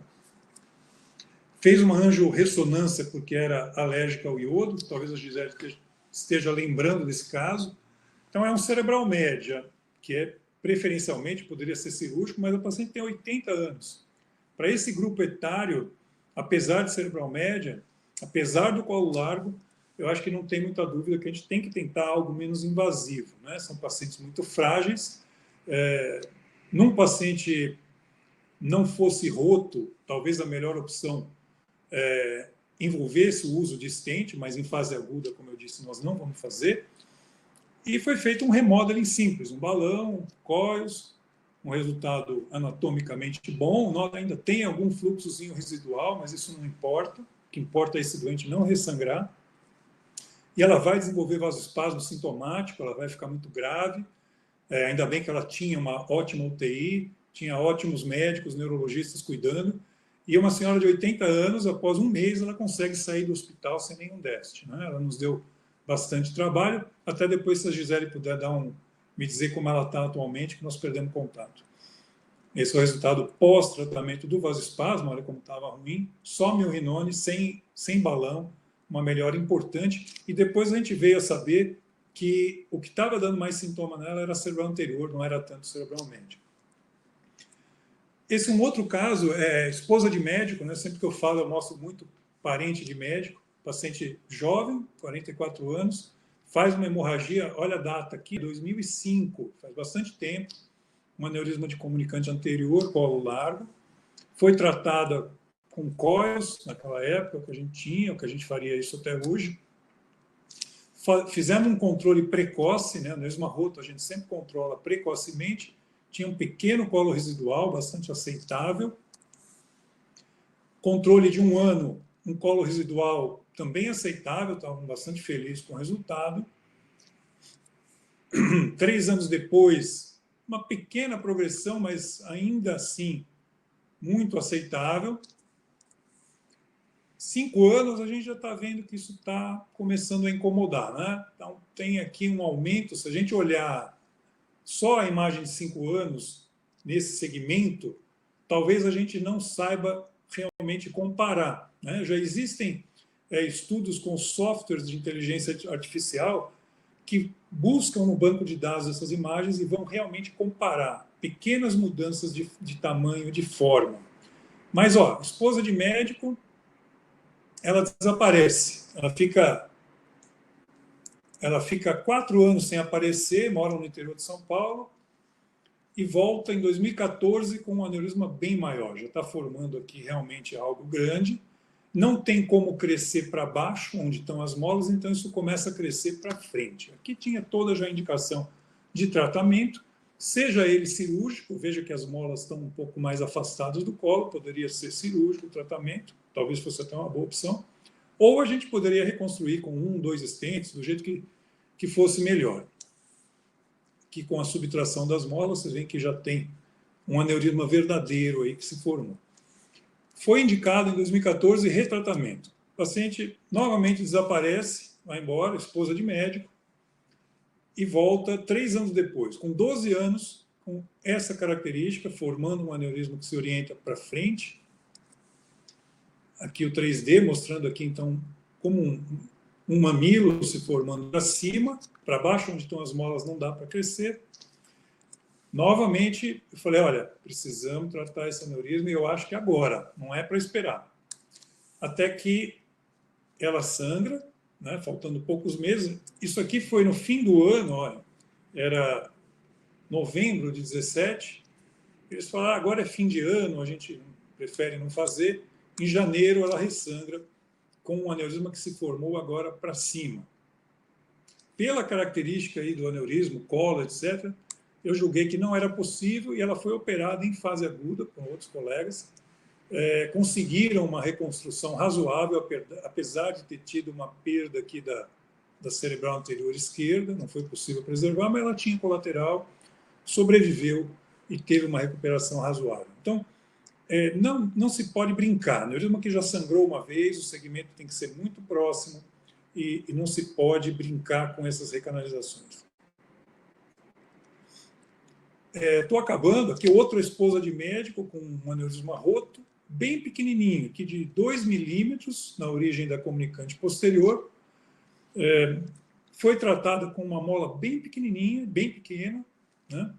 Resultado razoável. Ela foi embora também, sumiu, não aparece mais. E volta somente 7 anos depois, só volta por quê? Porque o cirurgião plástico falou que ele só operaria a paciente se ela trouxesse uma cartinha do médico, né? E o marido, que era cirurgião geral, desaconselhou que ela fizesse os controles. Então ela volta, o que aconteceu? Aquela molinha foi lá para o fundo, ela tem agora um aneurisma 7 anos, né? Não sei quanto tempo isso permaneceu aberto, aqui só para mostrar como era o aneurisma e como ele está agora. Ela correu um risco enorme e tinha um outro pequenininho aqui de pericalose. Então, o que a gente aprende disso, né? Que o aneurisma é algo dinâmico, mesmo que a gente pense que fechar a cavidade pode resolver, mas isso pode evoluir dessa maneira, não é um caso só que a gente viu assim. Ela foi tratada com colocação de um stent, aproveitamos para tratar o outro, e o controle, depois de 6 meses, ela está curada com um stent e molas, e posso dizer que hoje ela nem aspirina toma, já pôde fazer a sua plástica, que era o objetivo principal dela, né? Aneurisma, essas coisas não importam, o importante era a cirurgia plástica. Bom, só para terminar, né, o web é uma tecnologia mais recente, é um dispositivo que se coloca dentro do aneurisma e que não fica nada fora, não fica nada no vaso, né? É um dispositivo feito para se usar em bifurcações, então vai resolver parcialmente o problema que a gente tem com a cerebral média, com o topo da basilar e com alguns aneurismas de comunicante anterior, né? O que é bom do web? É que ele tem uma baixa morbimortalidade. É um produto bom para bifurcações, tem uma baixa morbimortalidade, esse é um estudo francês, de vários grupos da França, mostrando uma morbimortalidade pequena, se você pensar que isso aqui inclui aneurismas rotos, não rotos e rotos. E também, quando se compara o uso do web com stent coil, stent mola, nota-se que o índice de complicação é até menor com web do que com stent mola, com índices de oclusão razoavelmente parecidos, né, entre os dois. Então, vale a pena dizer que o web veio para nos ajudar e que mesmo nos Estados Unidos, agora que ele já foi aprovado ano passado, tem centros já usando para aneurismas rotos, com bons resultados, sem mortalidade e sem ressangramentos depois do tratamento. Nós temos experiência só com um caso de web em em aneurisma roto, que é esse cerebral médio, né, aneurisma lobulado, foi tratado com o dispositivo, ele é pouco visível, aqui ele está dentro do aneurisma. Aqui o controle, né, você só vê a pequena marquinha dentro do aneurisma. E aqui o controle 6 meses depois, mostrando que ele está ocluído. Então, como conclusão pessoal, eu acho que nós ainda não temos a solução para todos os casos, do ponto de vista endovascular. Nós devemos avaliar, sempre que possível, a possibilidade de tratamento endovascular como primeira opção. Acho que os dados já são contundentes para a gente ter esse embasamento. O coiling simples ainda é a melhor opção em fase aguda, com balão, etc., mas não pensar em usar stent só excepcionalmente. Pode-se fazer um tratamento em 2 tempos, proteger o fundo com molas e depois complementar o tratamento fora de fase aguda. Para os blisters, a gente tem como opção o diversor de fluxo, sabendo que o risco é maior de complicações nesse grupo. E o web é seguro, mesmo em fase aguda, para aneurismas de bifurcação. Muito obrigado pela atenção de todos. Excelente, Michel. Muito obrigada. Bom, daqui a pouquinho já tem o Fabrício para apresentar o caso. Só algumas perguntinhas já antes do Fabrício começar. Tem muitas perguntas excelentes no chat. Michel, uma pergunta do Antenor. Lavar as cisternas pode reduzir vasoespasmo e evitar isquemia? Tem alguma evidência Isso foi que suporte essa tentado, mas eu acho prática? que hoje em dia não tem se feito mais. Assim, cirurgia com esse objetivo não é feito, né? Gisele, acho que perguntaram aqui, a Gil, acho que está fora, perguntaram sobre o tratamento da pressão em paciente que não foi clipado nem aneurisma não tratado. Como é que você tem feito? Tá ruim meu microfone? Você... Gil.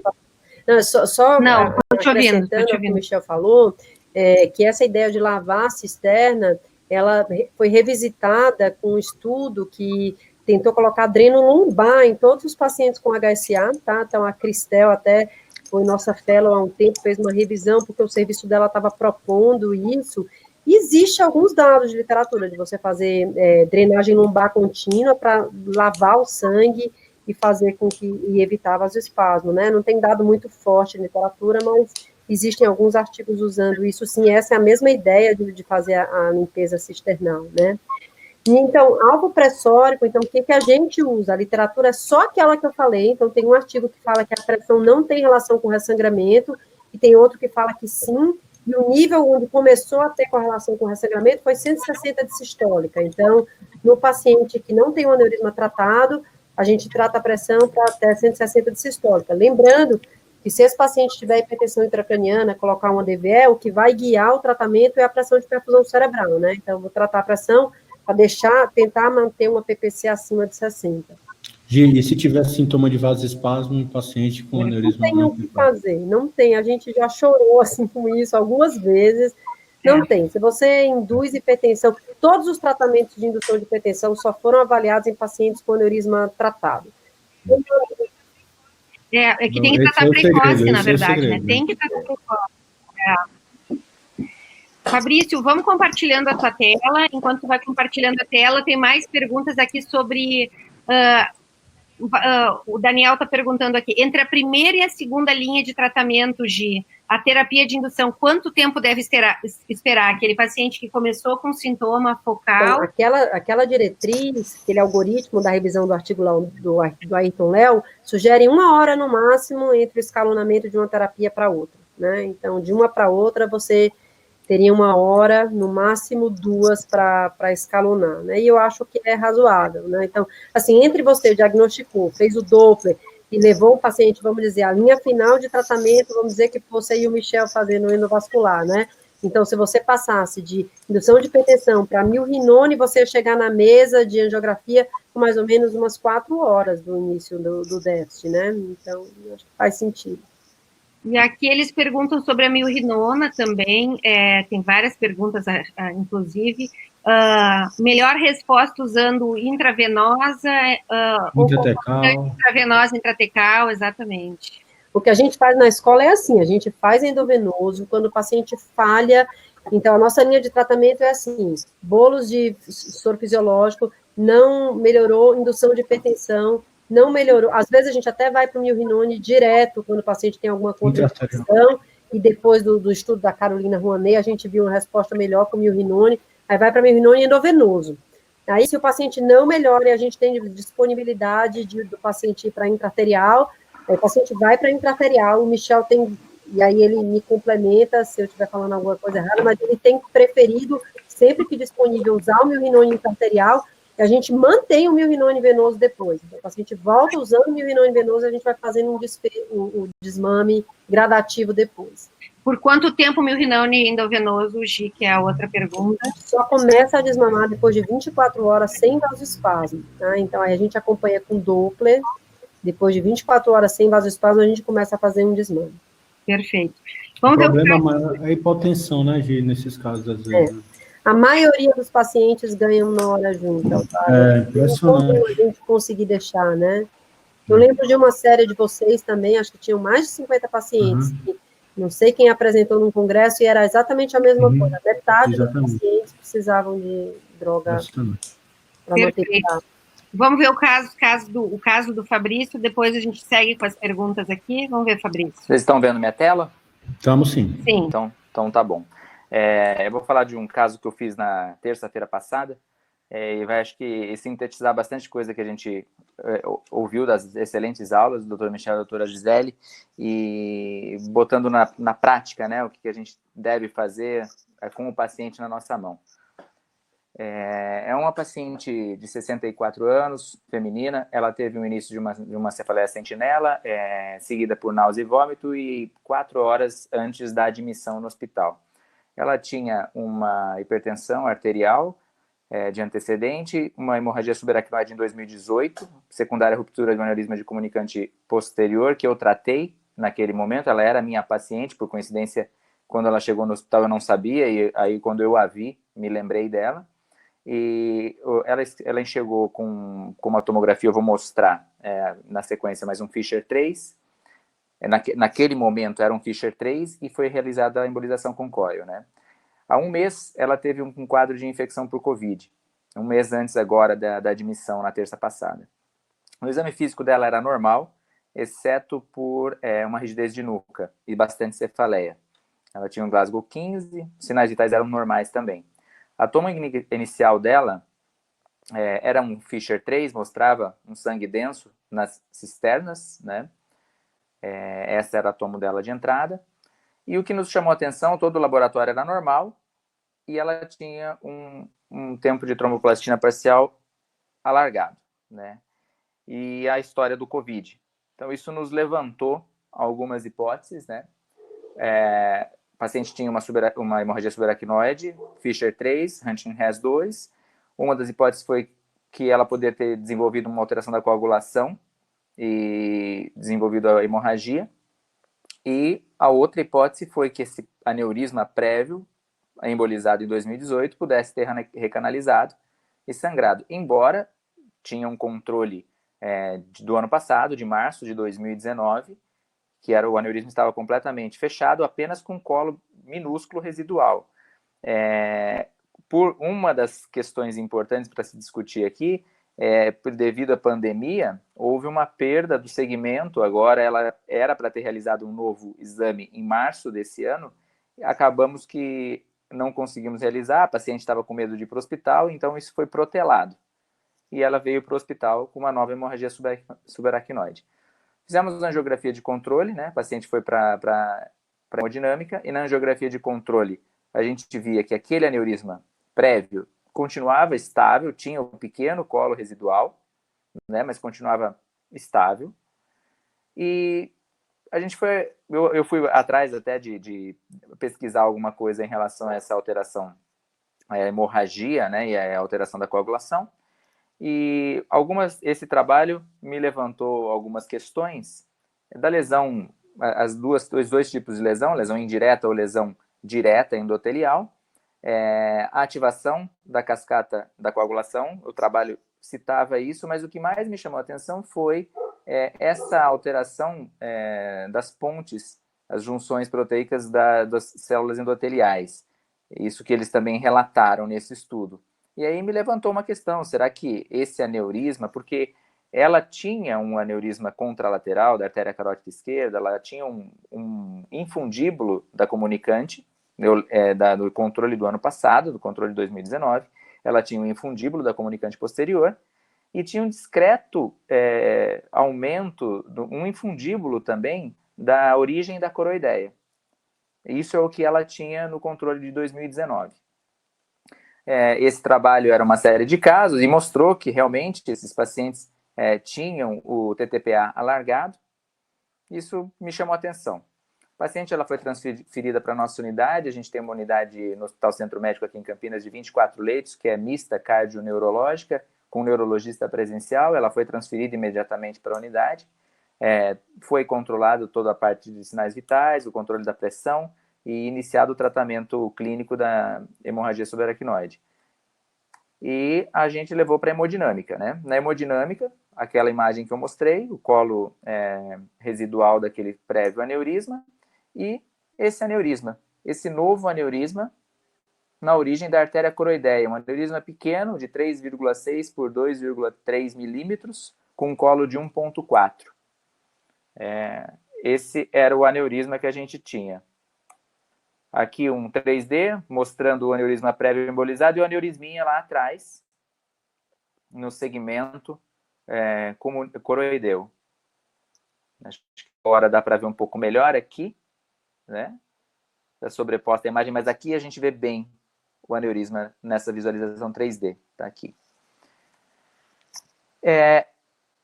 A gente já estava com tudo pronto, né? Um aneurisma roto, temos que tratar. Aí quando eu olhei essa imagem, eu achei que ele desdenhou de mim. E eu fiquei um pouco incomodado com isso. Eu falei, esse aneurisma a gente precisa corrigir imediatamente. E quando a gente colocou com todos os dispositivos, tínhamos essa imagem e a gente procedeu o microcateterismo. A gente colocou um microcatéter aqui, deixando sempre um balão já montado e pronto, um microbalão, para como é um aneurisma roto, a gente tem que ter isso imediatamente. Eu acabei não colocando ele na luz vascular, mas ele já estava montado e pronto. E o aneurisma era tão pequeno e o colo era tão pequeno que só a colocação do microcatéter diminuía o fluxo no interior do aneurisma, mas mantinha a artéria coroideia pérvia. Né? Um aneurisma de uma localização muito importante, porque uma isquemia do braço posterior aí da cápsula interna, ninguém quer que aconteça. Nós introduzimos as micromolas, na verdade, uma única micromola, né? O aneurisma já não aparecia mais. Eu tentei, como eu sabia que quando eu tirasse o micro, poderia ainda ter um pouquinho de enchimento, eu tentei colocar uma segunda, mas já sabendo que se tivesse qualquer retrocesso do micro, eu não ia tentar, eu não ia continuar. Ela teve um pouquinho de resistência, já tirei a segunda mola e a gente se deu por satisfeito com essa imagem. A imagem final do tratamento, estava tudo pérvio, né? Não tinha vasoespasmo, as artérias estavam boas, a paciente clinicamente estava bem. O que nós fizemos foi sob anestesia geral, anticoagulada. Os materiais que nós usamos foram esses, material de acesso, né, vascular, um microcatéter, a guia de acesso e um coil, né, uma mola. Essa paciente ontem foi quarta-feira e ontem era o 9º dia, eu por coincidência estava de plantão na unidade ontem, e quando eu fui examiná-la logo pela manhã, por volta das 9 da manhã, ela tinha acabado de voltar do banheiro e eu a vi com uma paralisia facial, com uma disartria importante e parética à direita, hemiparética. Logo já baixei a cama, fizemos uma infusão de 1000 ml aberto de soro, introduzi o milrinone para ela e pedi já para a gente levá-la para a sala de hemodinâmica. A gente não tem com disponibilidade o Doppler transcraniano lá, então nós levamos para a sala de hemodinâmica na busca de vasoespasmo e realmente tinha um moderado, na verdade um leve vasoespasmo na carótida interna distal e nos ramos proximais da M2. A gente fez a angioplastia química com milrinone, e houve uma melhora tanto da imagem quanto clínica. Essa sintomatologia que ela teve de disartria, paralisia facial, isso durou menos de 2 minutos, foi bem breve, né? E a partir de então nós introduzimos o protocolo de Montreal. Aqui o que a gente via era um vasoespasmo bem discreto, né? Fizemos depois no Milrinone, a gente via uma melhora desse vasoespasmo, aqui também um pouco, uma discreta melhora. E o que a gente gostaria de levar será que a COVID, o de um mês anterior, contribuiu para esse rápido aumento desse aneurisma? É uma questão, né, que a gente gostaria de colocar.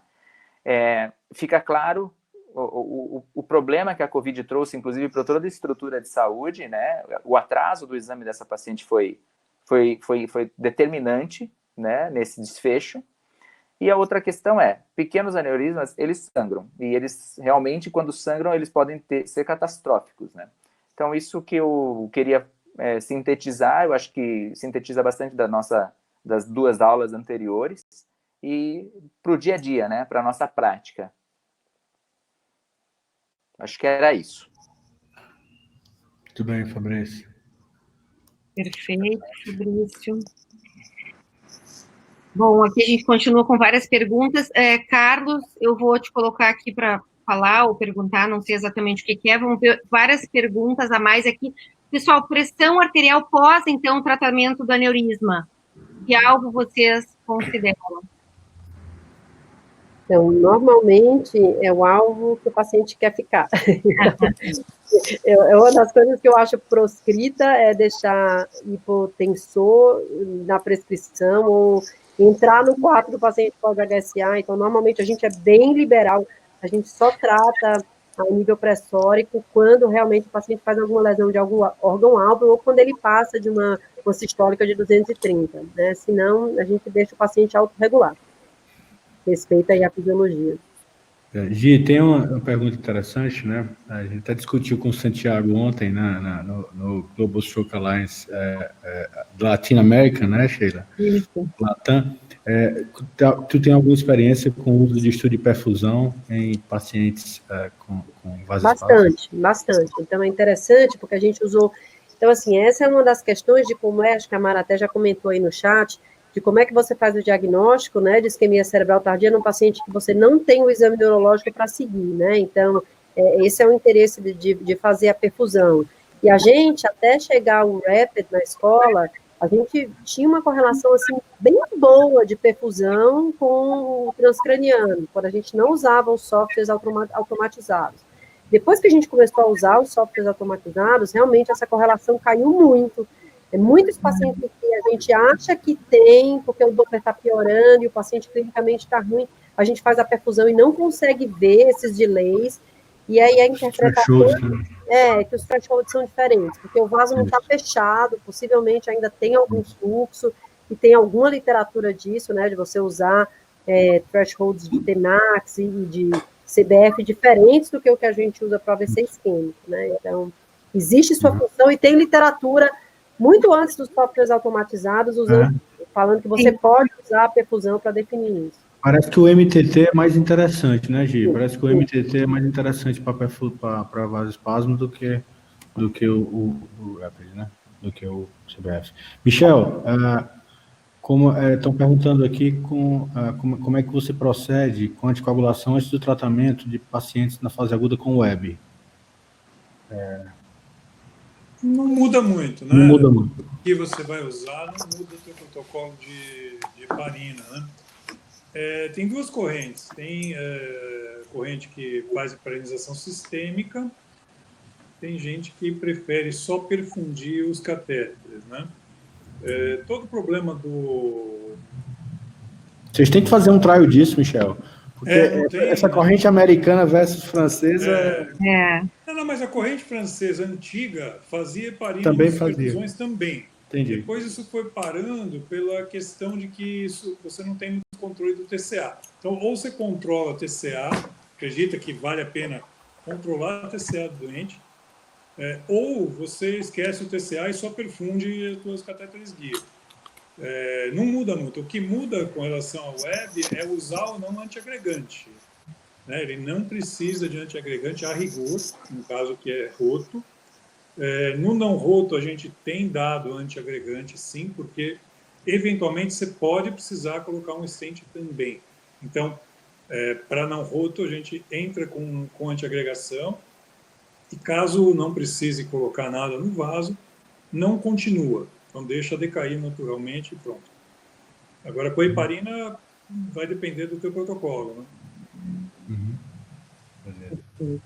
Tem uma pergunta aqui sobre nimodipina, Gi, que não falasse em nimodipina, não se usa mais, como é que está isso?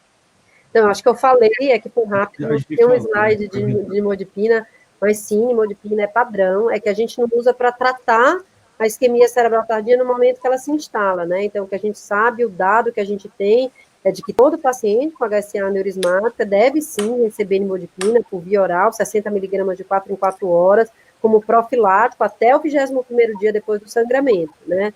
Então, mas mais como uma profilaxia do que como tratamento da isquemia cerebral tardia. Perfeito. Gi, só mudando aqui um pouquinho de assunto, mas tema relacionado, né? Na tua opinião, existe vasoespasmo em paciente com HSA traumática? Será que a gente não está deixando passar um bocado de caso interessante?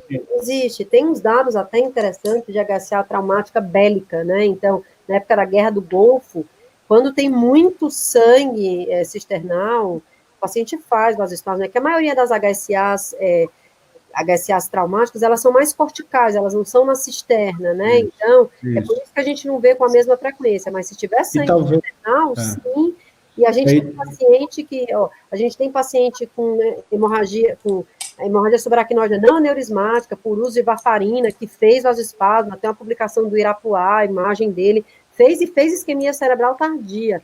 A gente tem paciente, então vasoespasmo é uma reação do vaso a outras inflamações cisternais, então falando nisso, tem uma pergunta no mesmo sentido, que é uma HSA não aneurismática, uma paciente que tem endarterectomia de carótida, e fez uma síndrome de hiperperfusão, e na síndrome de hiperperfusão fez uma HSA e vasoespasmo. Como é que vocês manejariam isso, um quadro desses? Paciente jovem? Esse é um paciente muito difícil de manejar, né? Porque você não dá para induzir hipertensão nessa paciente. Aí o que ela faz, provavelmente, assim, tem uma fisiopatologia mais parecida com síndrome de vasoconstrição reversível do que do vasoespasmo de vaso mais proximal na HSA, né? Então, para tratar a síndrome de hiperperfusão, você vai ter que baixar a pressão dessa paciente, e aí eu pensaria num raciocínio bem semelhante ao que a Eva Rocha fala nas publicações dela, o Anish, de que na vasoconstrição reversível, menos é mais. Quanto menos você faz para esses pacientes, melhor. Então, assim, eu não mexeria na pressão, tentaria baixar por causa da síndrome de hiperperfusão, né, e o vasoespasmo, se fosse fazer alguma coisa, eu tentaria usar vasodilatador, né, e não indução de hipertensão. Nimodipina, né, Gi, talvez? Sim, bloqueador de canal de cálcio e hormônio. A gente precisava de nimodipina endovenosa, né, ou então alternativas para endovenosa aqui. Eu acho que até a Cristália tem laboratório que está pensando em trazer, viu, Gi? Se a gente se organizar, eu acho que tem como trazer. Nimodipina endovenosa, já usou intraarterial, mas ela não tem mais disponível, né? Não tem. Mas quando você olha os trabalhos, a nimodipina é a pior droga para dilatar o vaso. Ela é muito pior do que a nicardipina. Ela dilata também. Agora, ela parece tentar trazer a nicardipina. Um protetor, né? Então, e é por isso que ela, por via oral, possivelmente evita o desfecho ruim na HSA, né? Mas ela de dilatar o vaso, o Michel deve ter usado. Ela não é uma droga boa. Então, com milrinone... A milrinona é fantástica. Era usada, inclusive, na perfusão dos catéteres. Na perfusão do catéter. Ficava perfundindo com nimodipina. E aí, a Andréia também perguntando, ela perguntou sobre isso, perguntando sobre o paciente com HSA após dissecção de vaso intracraniano, formando um pseudoaneurisma. E aí? Nós vimos, né, Michel, agora... Mais grave ainda. Tem que tratar. De ressangramento ainda maior do que de aneurisma sacular. Né? Na fase hiperaguda, oclusão do vaso, se for possível. É o mais seguro. numa fase já subaguda, aí você pode pensar em reconstrução com stent, né? Tivemos uma surpresa ontem, um caso que era um pseudo que ocluiu sozinho. Se puder compartilhar a tela, aqui até mostra para vocês, porque é um caso... Claro. Pode mostrar sim, Michel. Peraí, que eu já mostro aqui. Enquanto vai compartilhando, perguntas a respeito, assim, quando tu não tem neurocirurgião disponível para um manejo imediato, tu não tem profissional, vocês usam ácido tranexâmico? Eu acho que tem que usar. Então, a gente até tem no protocolo da escola, a gente tem usado pouco, porque o que acontece na escola é o seguinte, ou o doente é de porta, e eu consigo operar rápido, ou o doente vem depois do segundo dia, que aí não deve usar nunca. Esse é o paciente que... Por isso que o ácido tranexâmico, ele caiu por terra, porque os estudos iniciais usavam na fase da isquemia cerebral tardia, depois das primeiras 48 horas, mas até 48 horas. Se você acha que vai demorar mais de 24 horas para o neurocirurgião abordar, está até na diretriz, você pode usar, e na minha opinião, acho que deve. Vou colocar aqui. Pode colocar. Ó. Olha aqui. 50 anos de idade, uma hemorragia grave, predominava em fossa posterior. O achado, que quarta-feira passada, foi isso aqui, ó. Foi a origem da paica, no primeiro segmento tem esse pseudoneurismo, né? No 3D, deixa eu pegar ele aqui, 3D inicial,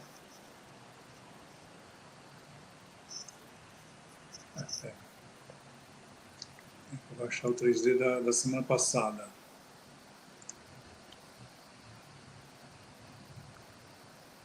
O 3D.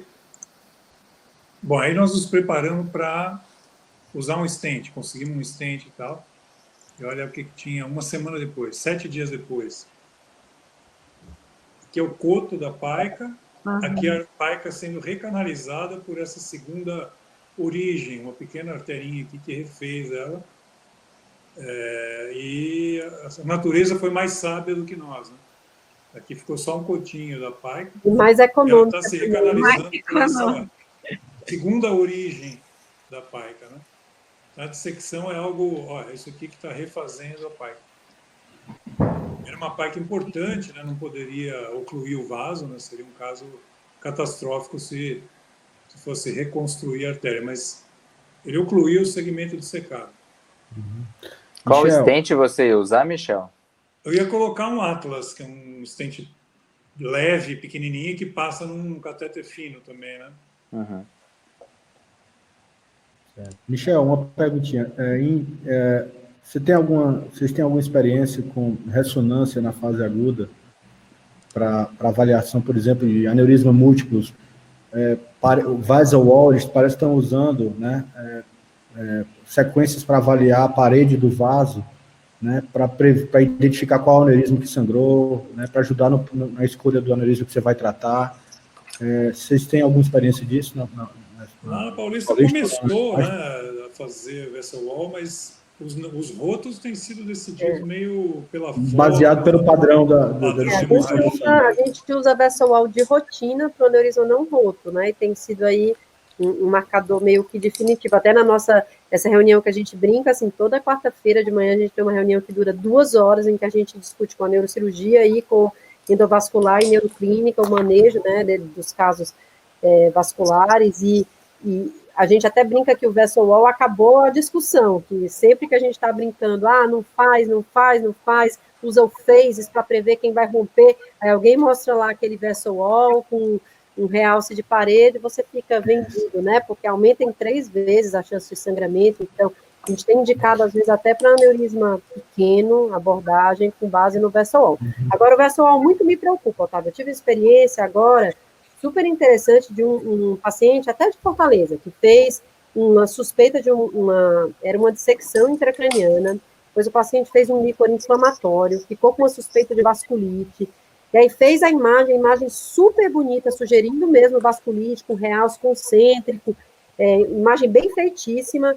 E aí, quando chegou aqui, que a gente repetiu a imagem, olhando, parecia realce do vaso vasorum, não parecia realce do vaso mesmo. Então mas é pseudo positivo, né? Falso positivo, né? Exatamente. Mas tem um bocado de trabalho falando disso agora. Principalmente porque o paciente tinha uma meningite, tinha mesmo, né?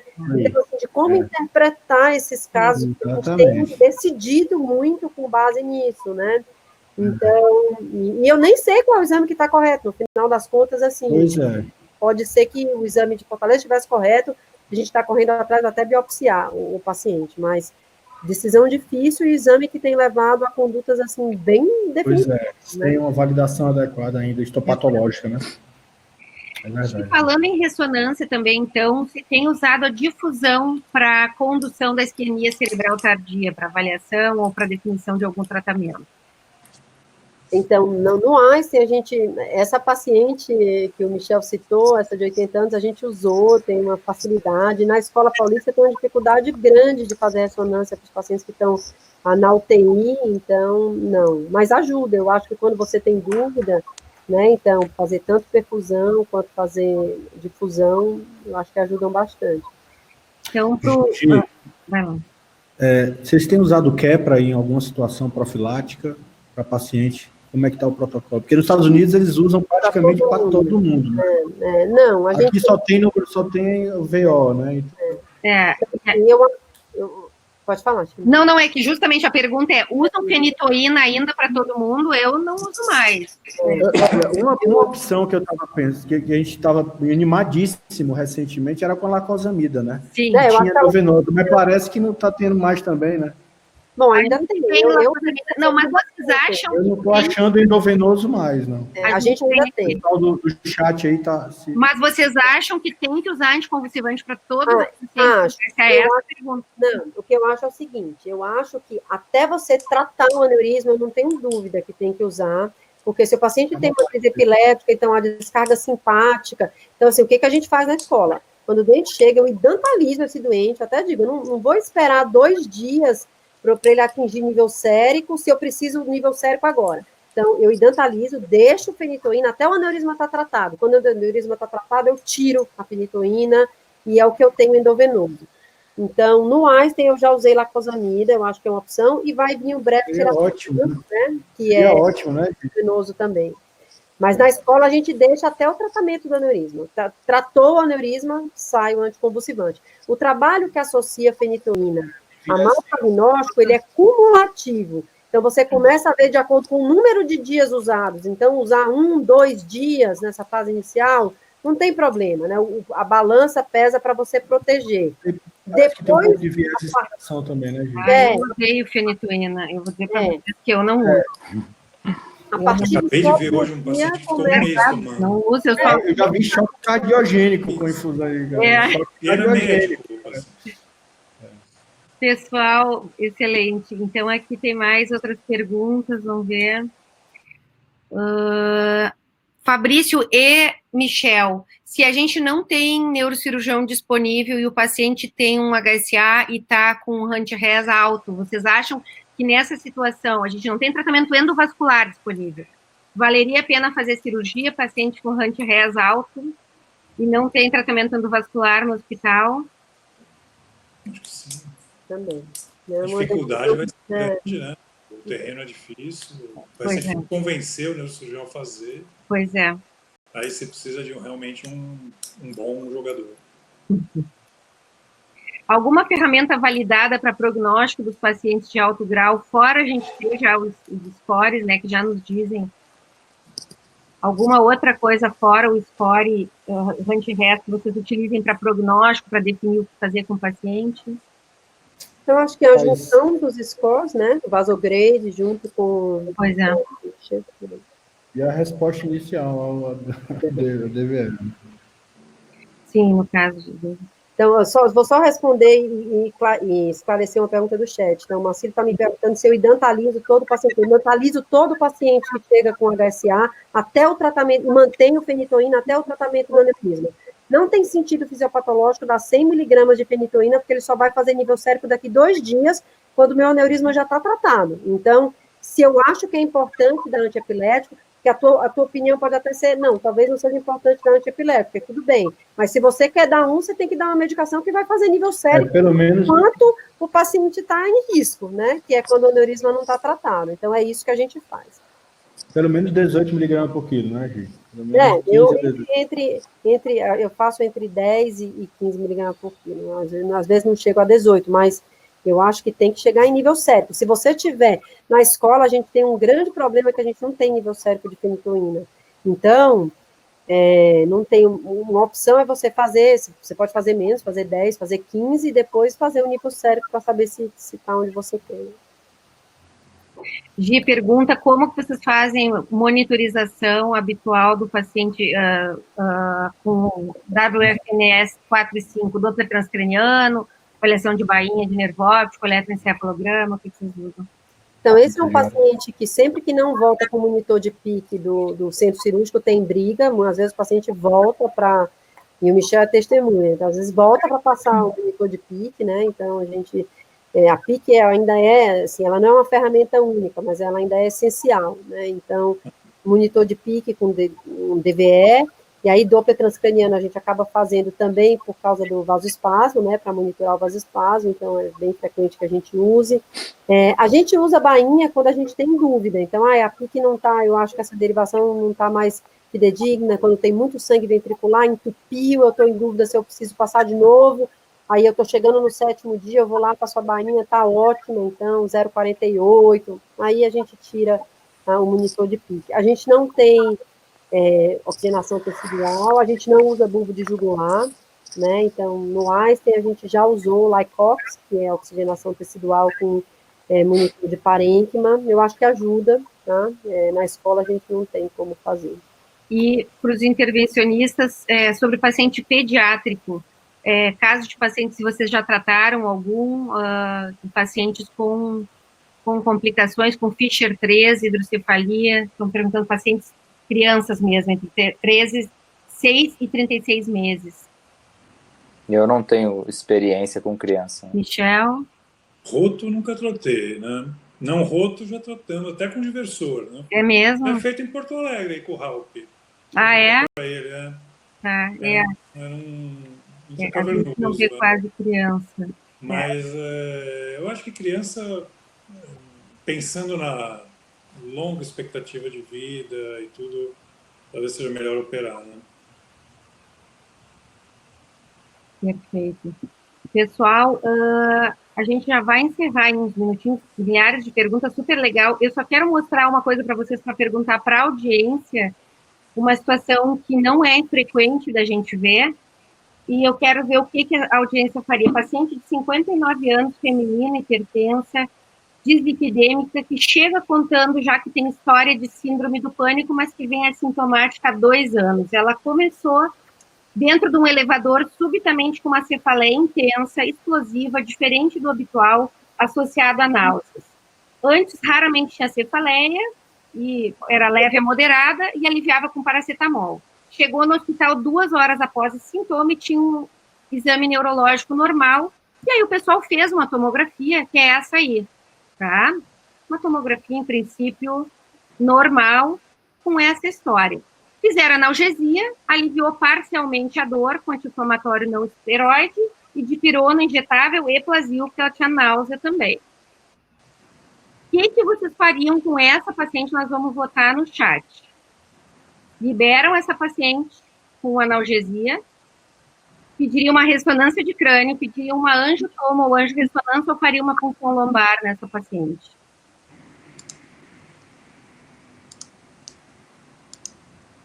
Volta só um pouquinho, Xelinha. Desculpa. Não tá aí? Eu achei... Ai, desculpa, saiu sem querer, peraí. Ó. Então, liberação com analgesia. Ai, desculpa. Liberação com analgesia, ressonância de crânio, angiotoma ou angiorressonância ou punção lombar. Vamos voltar a história um pouquinho aqui. Desculpa, claro.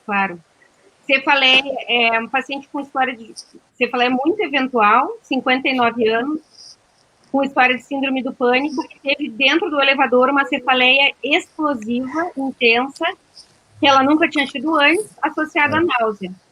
E aí foi para o hospital e tinha essa tomografia aí. Maria.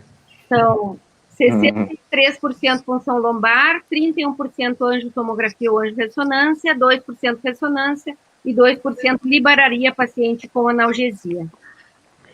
E aí o pessoal que está aí, os experts, o que fariam com essa paciente, pessoal? Eu costumo fazer estudo de imagem antes de punção. Eu faria angiotomo, um angiotomo, porque se tiver um aneurisma, né, eu costumo fazer estudo de neuroimagem. Agora, realmente, acabar na punção, se vier tudo normal. Eu já acho que punção lombar faz parte do exame neurológico, né? Bom, mas assim, essa paciente foi liberada para casa após analgesia e voltou no dia seguinte no hospital porque não tinha melhorado a cefaleia. A analgesia e foi liberada de novo. Aí, no 4º dia, como ela continuava com dor de cabeça, ela foi para outro hospital. A dor estava intensificada, insuportável e não tinha melhorado desde que começou. Aí o pessoal pediu ressonância e liberou. E aí, no 5º dia, ela foi para o outro hospital. Então, ela começou a migrar com essa história, né? E aí, foi para o outro hospital, então. E aí, essa paciente, a gente fez um angiotomo, e ela tinha esse aneurisma. Olha que ela já tinha vasoespasmo, tá? Em várias áreas. E ela foi feita punção lombar também nessa paciente quando ela chegou aí. E ela tinha um líquor xantocrômico, poucas hemácias, e foi a tratamento. Então, era um aneurisma mesmo, né?